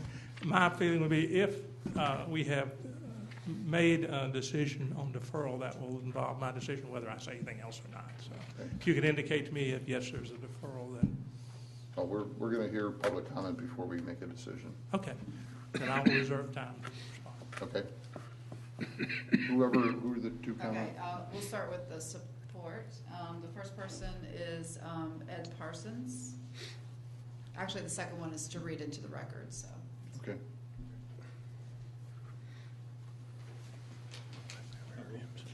Hi, my name is Ed Parsons, and I live at 1760 Red Road, and we live on a property that is zoned AG1. I grew up on a farm and have spent my life around all kinds of pets. We have had dogs, cats, chickens, a horse that we keep on a 16-acre farm in Forsyth County, and a pet mouse. We've had bunnies, guinea pigs, hermit crabs, fish, and even a pet snake for a while. I want to raise my children around animals, and I raise our pets in compliance with all existing federal, state, and local laws. We enjoy inviting friends and neighbors to our house to meet our pets, especially the varieties of breeds of chickens that we have, to watch our kids hold a baby chick, or to go to the hen house and pick up eggs is what great childhood memories are made of. We love living in Milton because it allows us to live a rural lifestyle and yet still be close to my work. I became aware of Dean Riopel's zoning request after I received an email from someone who stole the Summit Hill Elementary School's PTA email list and sent out a message to everyone on the PTA email list opposing Dean's plan.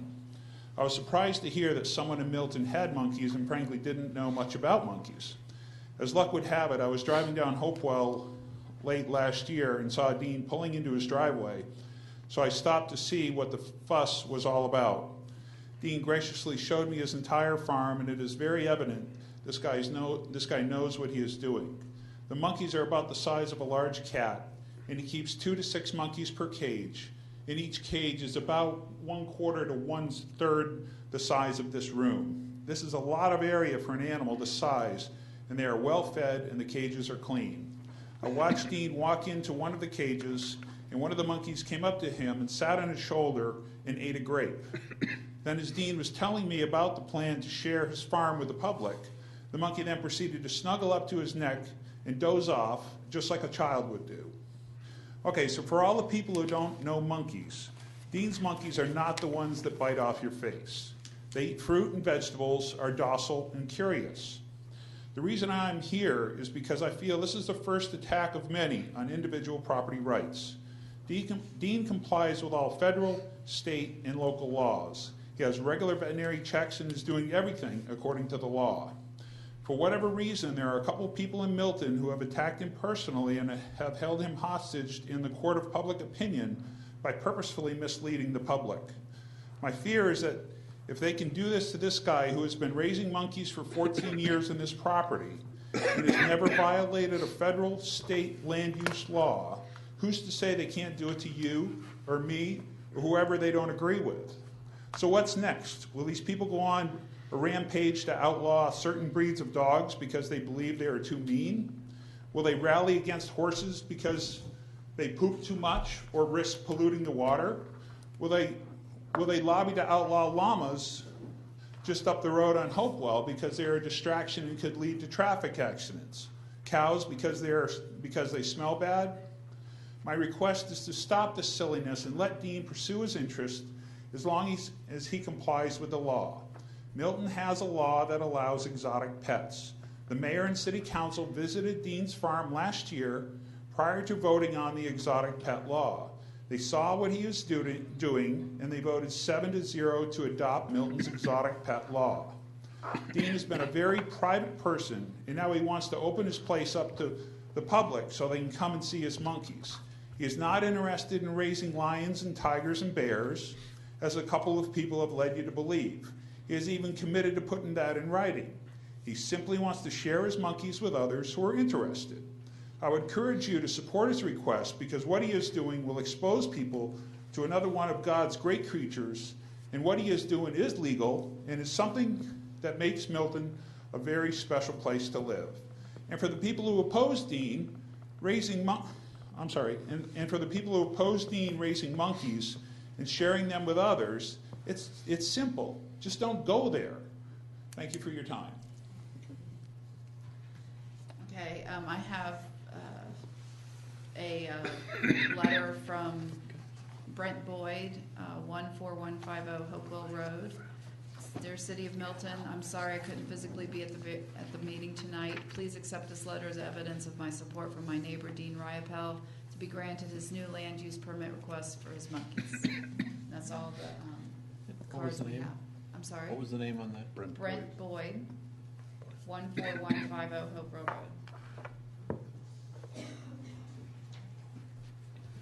Okay. All right. How many do we have in opposition that have turned in cards, Rob? We have 5 cards. Okay.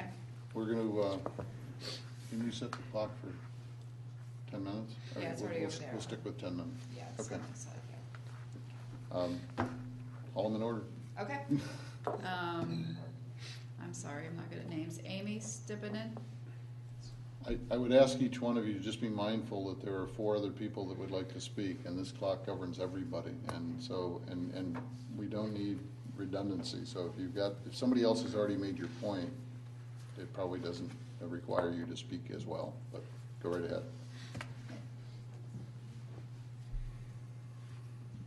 Good evening. My name is Amy Stepancic. I reside at 810 Fox Hollow Run in the Greystone Farm subdivision. I am here representing not only residents of Greystone Farms, but also Sunnybrook Farms and the 355 signers of the petition, which is currently being circulated to oppose the proposed use permit and Riopelle Zoo on Hopewell Road. In addition, you have all been given copies of letters and or emails written by residents related to community opposition. We have performed countless hours of research and have gathered substantive data related to noise, zoonotic diseases, environmental impact, most particularly water quality, increased traffic, and the dangers of private ownership of wild animals to support our opposition. However, at this time, we have chosen to only address items which fall under the jurisdiction of the Planning Commission. That is, adherence to Milton's comprehensive land use plan, I'm going to refer to that as the CLUP, as it affects the wants and needs of its constituents and its consistency with the laws of Georgia. We believe the use requested is incompatible with the club for the following reasons.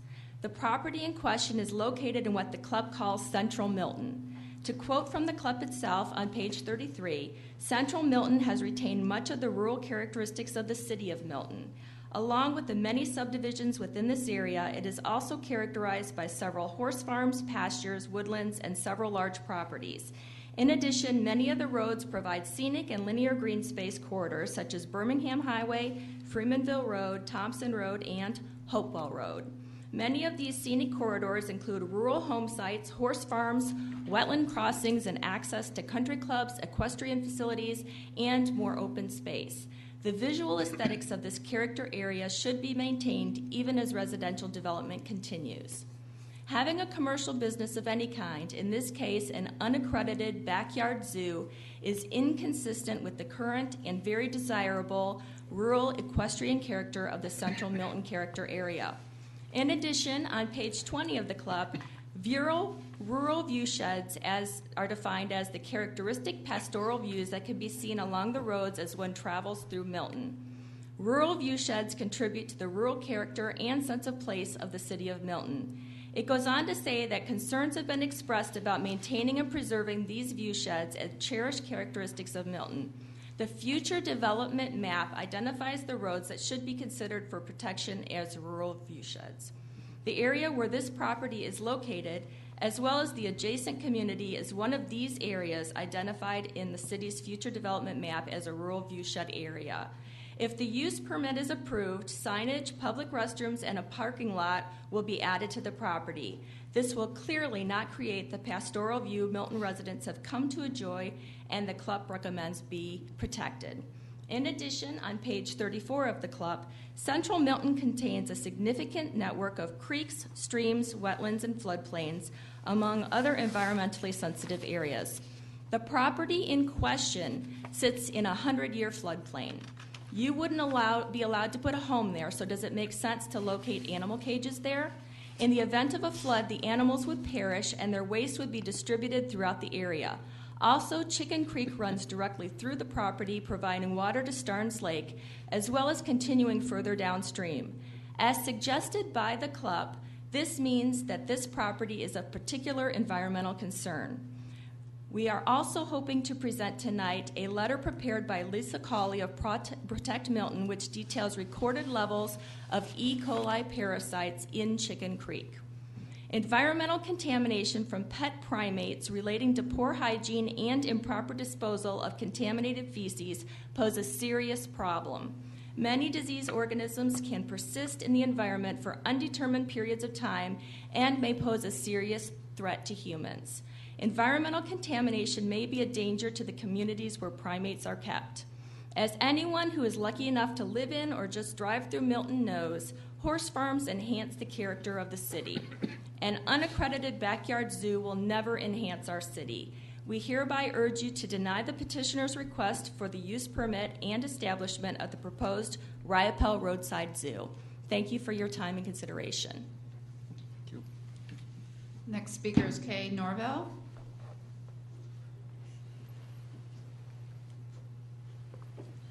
About 5.5 minutes left. Good evening. My name is Kay Norville. I live at 2305 Saddle Springs Drive, which is in Sunnybrook subdivision, which is adjacent to the Riopelle Zoo. And I'm going to read a letter from Mary O'Brien, who lives at 14125 Hopewell Road, and property abuts to the Riopelle property. And I'm reading it because as she sent it to us, she's out of town and was unable to be here, and it pretty much expresses the feelings of the 355 people, as well as other people in the community concerning this proposed zoo. Dear City of Milton Planners and Council, we are writing in opposition to the proposed land use requested by Mr. Dean Riopelle at 14325 Hopewell Road for an exotic zoo. We understand that the land use meeting is primarily to decide on what is consistent with the current land use plan established by the city. We believe that this being thoroughly presented by others in opposition to this proposal. Our opposition is based on the planned exotic zoo and the recently released list of wild animals to be held in captivity at our neighbor's home. Our property adjoins Mr. Riopelle's property. It is incomprehensible that a homeowner in Milton would be allowed to own wild animals in a residential neighborhood. There are no continuous oversight provisions available in our local, state, or federal government that can adequately guarantee that these monkeys, wolves, jackals, hyenas, coyotes, and other wild and dangerous animals can be safely and securely contained and cared for. We checked with authorities in the Georgia Department of Natural Resources last month pertaining to their past records on Dean's inspections, escapes, safety records, and his compliance with their guidelines. We were told that most of these records could not be provided to us due to the ineptness of their past record keeping. We obviously cannot rely on an underfunded state government to safely and responsibly oversee a situation such as this. During the past several years, a monkey has escaped. A black plague type bacterium, Yersinia species, has been discovered in one of his monkeys. A wallaby has escaped and was found dead near our house, and dockings have been loose on Hopewell Road. We know these events have already taken place. What will now happen with these new extremely dangerous animals if another accidental escape occurs? We have endured the high-velocity screeching of his monkeys for many years. In the interest of being good neighbors, we, along with many other neighbors, naively did not register our complaints. Can you, as our representatives, guarantee that my 8 little grandchildren playing in my backyard are safe from these wild animals? Can Mr. Riopelle guarantee a high level of safety with his lack of expertise and past mistakes? If you allow him to have this zoo, would you be at peace with your decision if one of his animals escapes and injures one of his or your neighbor's children, grandchildren, or even an adult? Is it worth this risk to grant him a permit to use his land to have a wild animal zoo in Milton neighborhood? Can you honestly say that you would want this to be placed in your backyard? We are hopeful that you will agree with us and make the right choice in this very serious matter. We also hope that our decision to establish the City of Milton will fulfill the promise of a local government that will heed the concerns and needs of the people it governs, their neighbors and friends. Thank you for your thoughtful consideration. Respectfully, Mary and Bill O'Brien, City of Milton residents. Thank you very much. We have about 2 minutes left. The next speaker is Robert Hargraves. Good evening. I'm Robert Hargraves. I live at 14225 Hopewell Road. We live right next to Dean. We've lived here about 10 years. I live here with my wife and 3 daughters. We enjoy the community, and I just noticed on your letterhead it says home of the best quality of life in Georgia. And we feel like that's going to be pretty seriously threatened if Dean Zoo is allowed to expand. We've lived, like I say, next to him all these years. He's been a good neighbor. We've gotten along pretty well. There has been a lot of monkey screeching. I won't repeat that, but it has been very loud, and I've heard several times that nobody's complained about that. And that's because we've tried to be good to get along with, but certainly to go from 4 or 5 cages that probably have had as many as 50 monkeys, I would think is conservative at times. To go to 20 cages is ridiculous. We've sunk most of our family's savings into our property, and to live next to an exotic pet zoo with monkeys, coyotes, jackals, I'm not sure how I'm supposed to sell the property if we ever need to. Also, I would have never bought this property next to an exotic animal zoo. This is crazy to me. I think also We've got to have some concerns of the precedents that you're setting, or the president that you're setting. About a minute left. You know, you're setting up, this is a slippery path to having exotic animals in residential districts. This should be a zoning issue. This needs to be specified where this kind of thing can happen in Milton. It does not need to happen in a residential district. Again, I just can't believe that we're having to argue this issue. So with that, I would just say, I would think about where you're taking us, and also I have a concern that this is a commercial monkey breeding operation more than a pet zoo. And while it's good and entrepreneurial to make a buck, I don't think it needs to be made next to our homes. Thank you. We have 9 seconds left. Lisa Colley. Lisa, before you come up, how many more cards have been submitted, Robert? We just have Lisa, and then we have, I just have a short card. Just have a short card to read. How short? Like 1 line. Okay. I would entertain a motion to give Lisa, 5 minutes if necessary. We'll So extend the moved. time by 5 minutes. So moved. Second. Okay. All those in favor? Aye. Okay. And Mr. Rollator will give you the 5 minutes as well. My name is Lisa Colley. I live at 14680 Freemanville Road, Milton, Georgia. I represent Protect Milton. I am the chair. We are a nonprofit 501c3 corporation that was established in 2007 in Milton, Georgia. I'm writing in regard to the use permit. Protect Milton, our concern is in regard to the water quality of Chicken Creek, Little River, the Coosa watershed, and Lake Allatoona.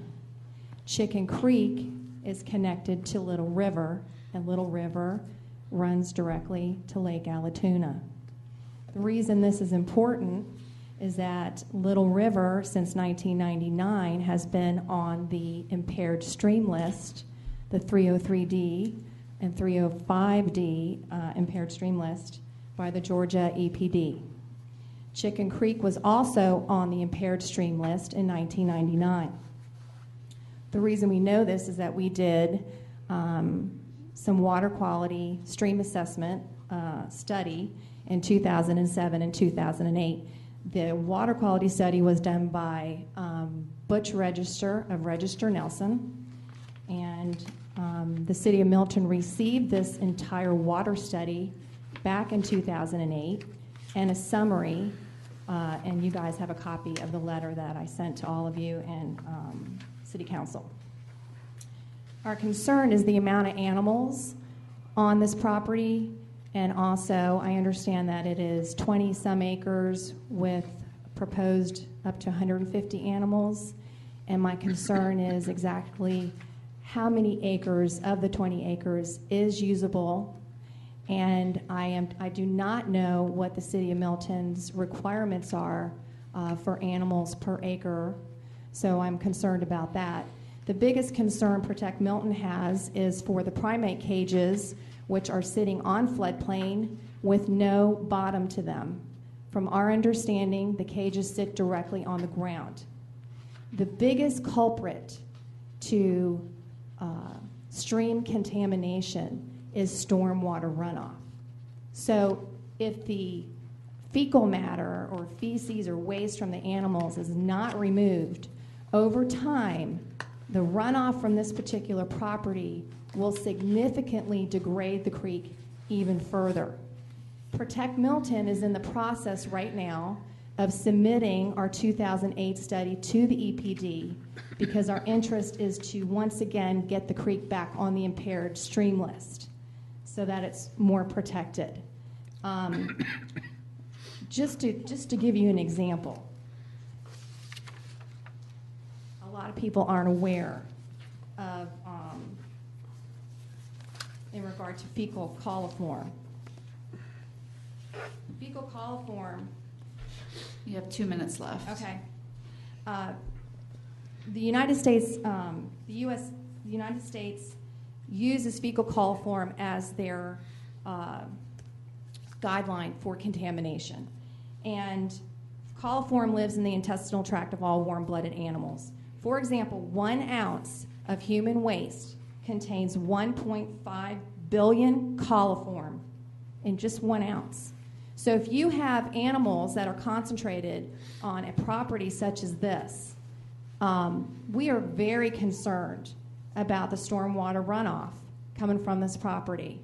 And we are actually interested in the city of Milton taking on the responsibility or sharing in the responsibility of further water study to conclude what the current level is upstream and downstream of this particular property.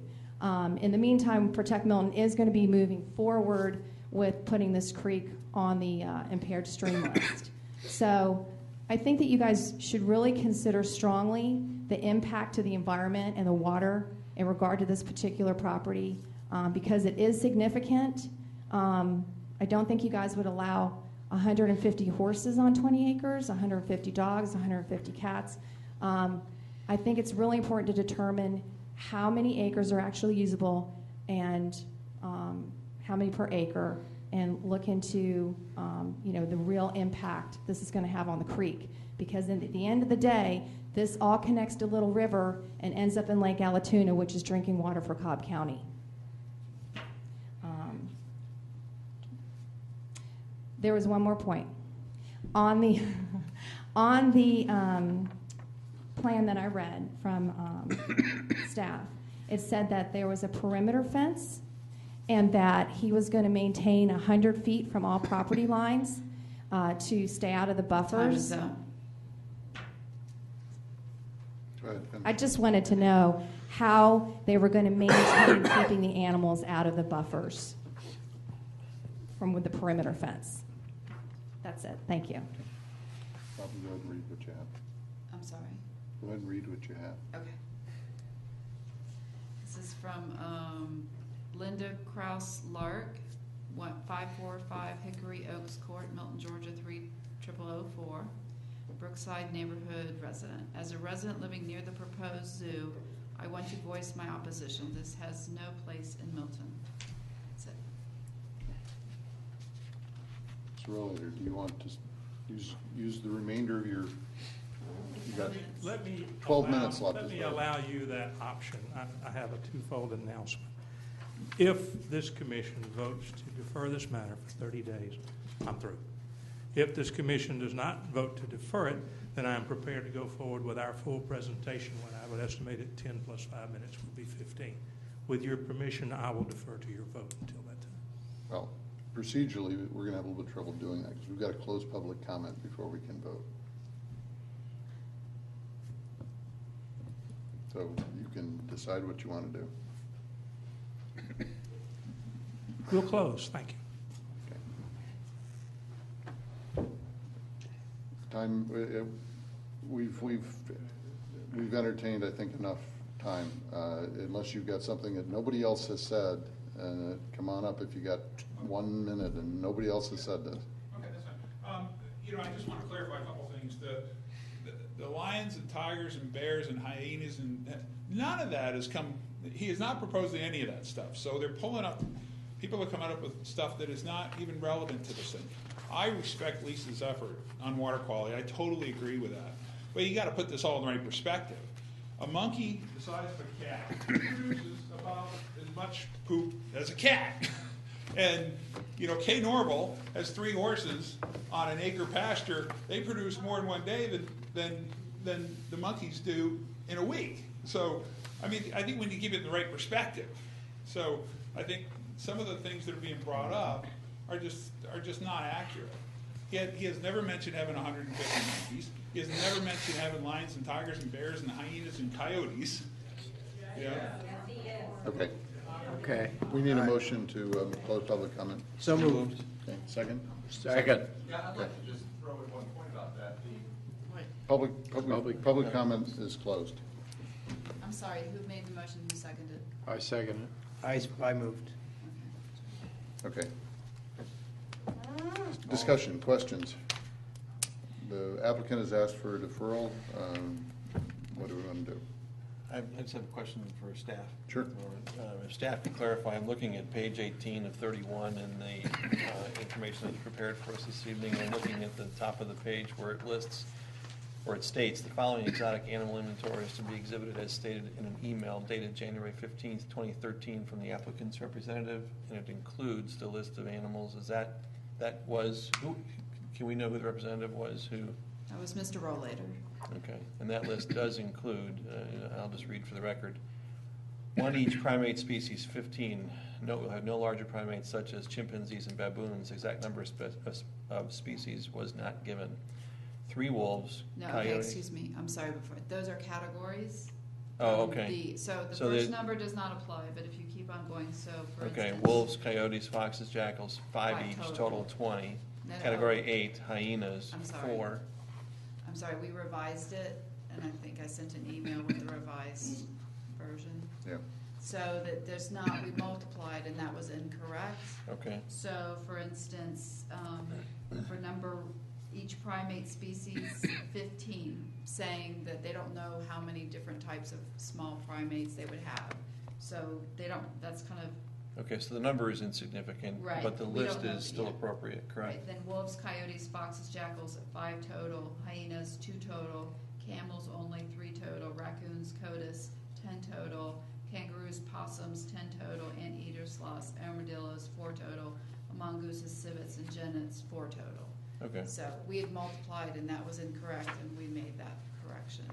But to the concern of the community and where they're, just for the sake of accuracy, in what appears to be in debate is wolves, coyotes, jackals, hyenas, and they are included on the list. That is correct. Okay. As stated by the applicant as animals that they intend to house on the property. That was. Or the on applicant's that. representative. Okay, thank you. George, we still have to vote on the motion. We still have to vote on the motion to close public comment. Oh, I thought we did, I'm sorry. Yeah, no, this was just No, comment on the. Joe's right. There's Oh, a you're motion right. on the floor to close public comment. All those in favor? Aye. Opposed? My apologies. Yeah, thanks, Joe. Okay, my comments still stand, whether. Any other questions, comments? We need a motion for how to dispose of this. I recommend that we defer consideration of U12-01, VC 1207 until the February 26th Planning Commission meeting. I'll second that. Okay. Motion by Commissioner Kramer, second by Commissioner Bittner. Discussion? All those in favor? Aye. Opposed? Okay, unanimous.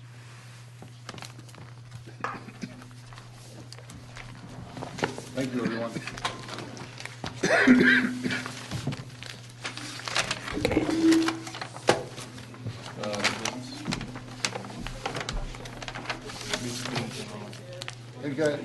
Hey guys, time out. Can you guys, our meeting's not over, if you guys can keep it down just for a few minutes.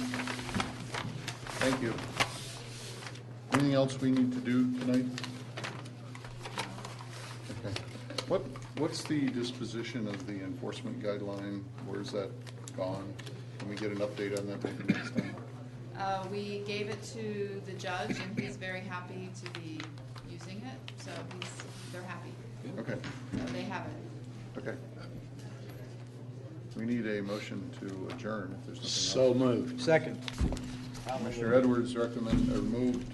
Kramer seconded. All those in favor? Aye. Aye.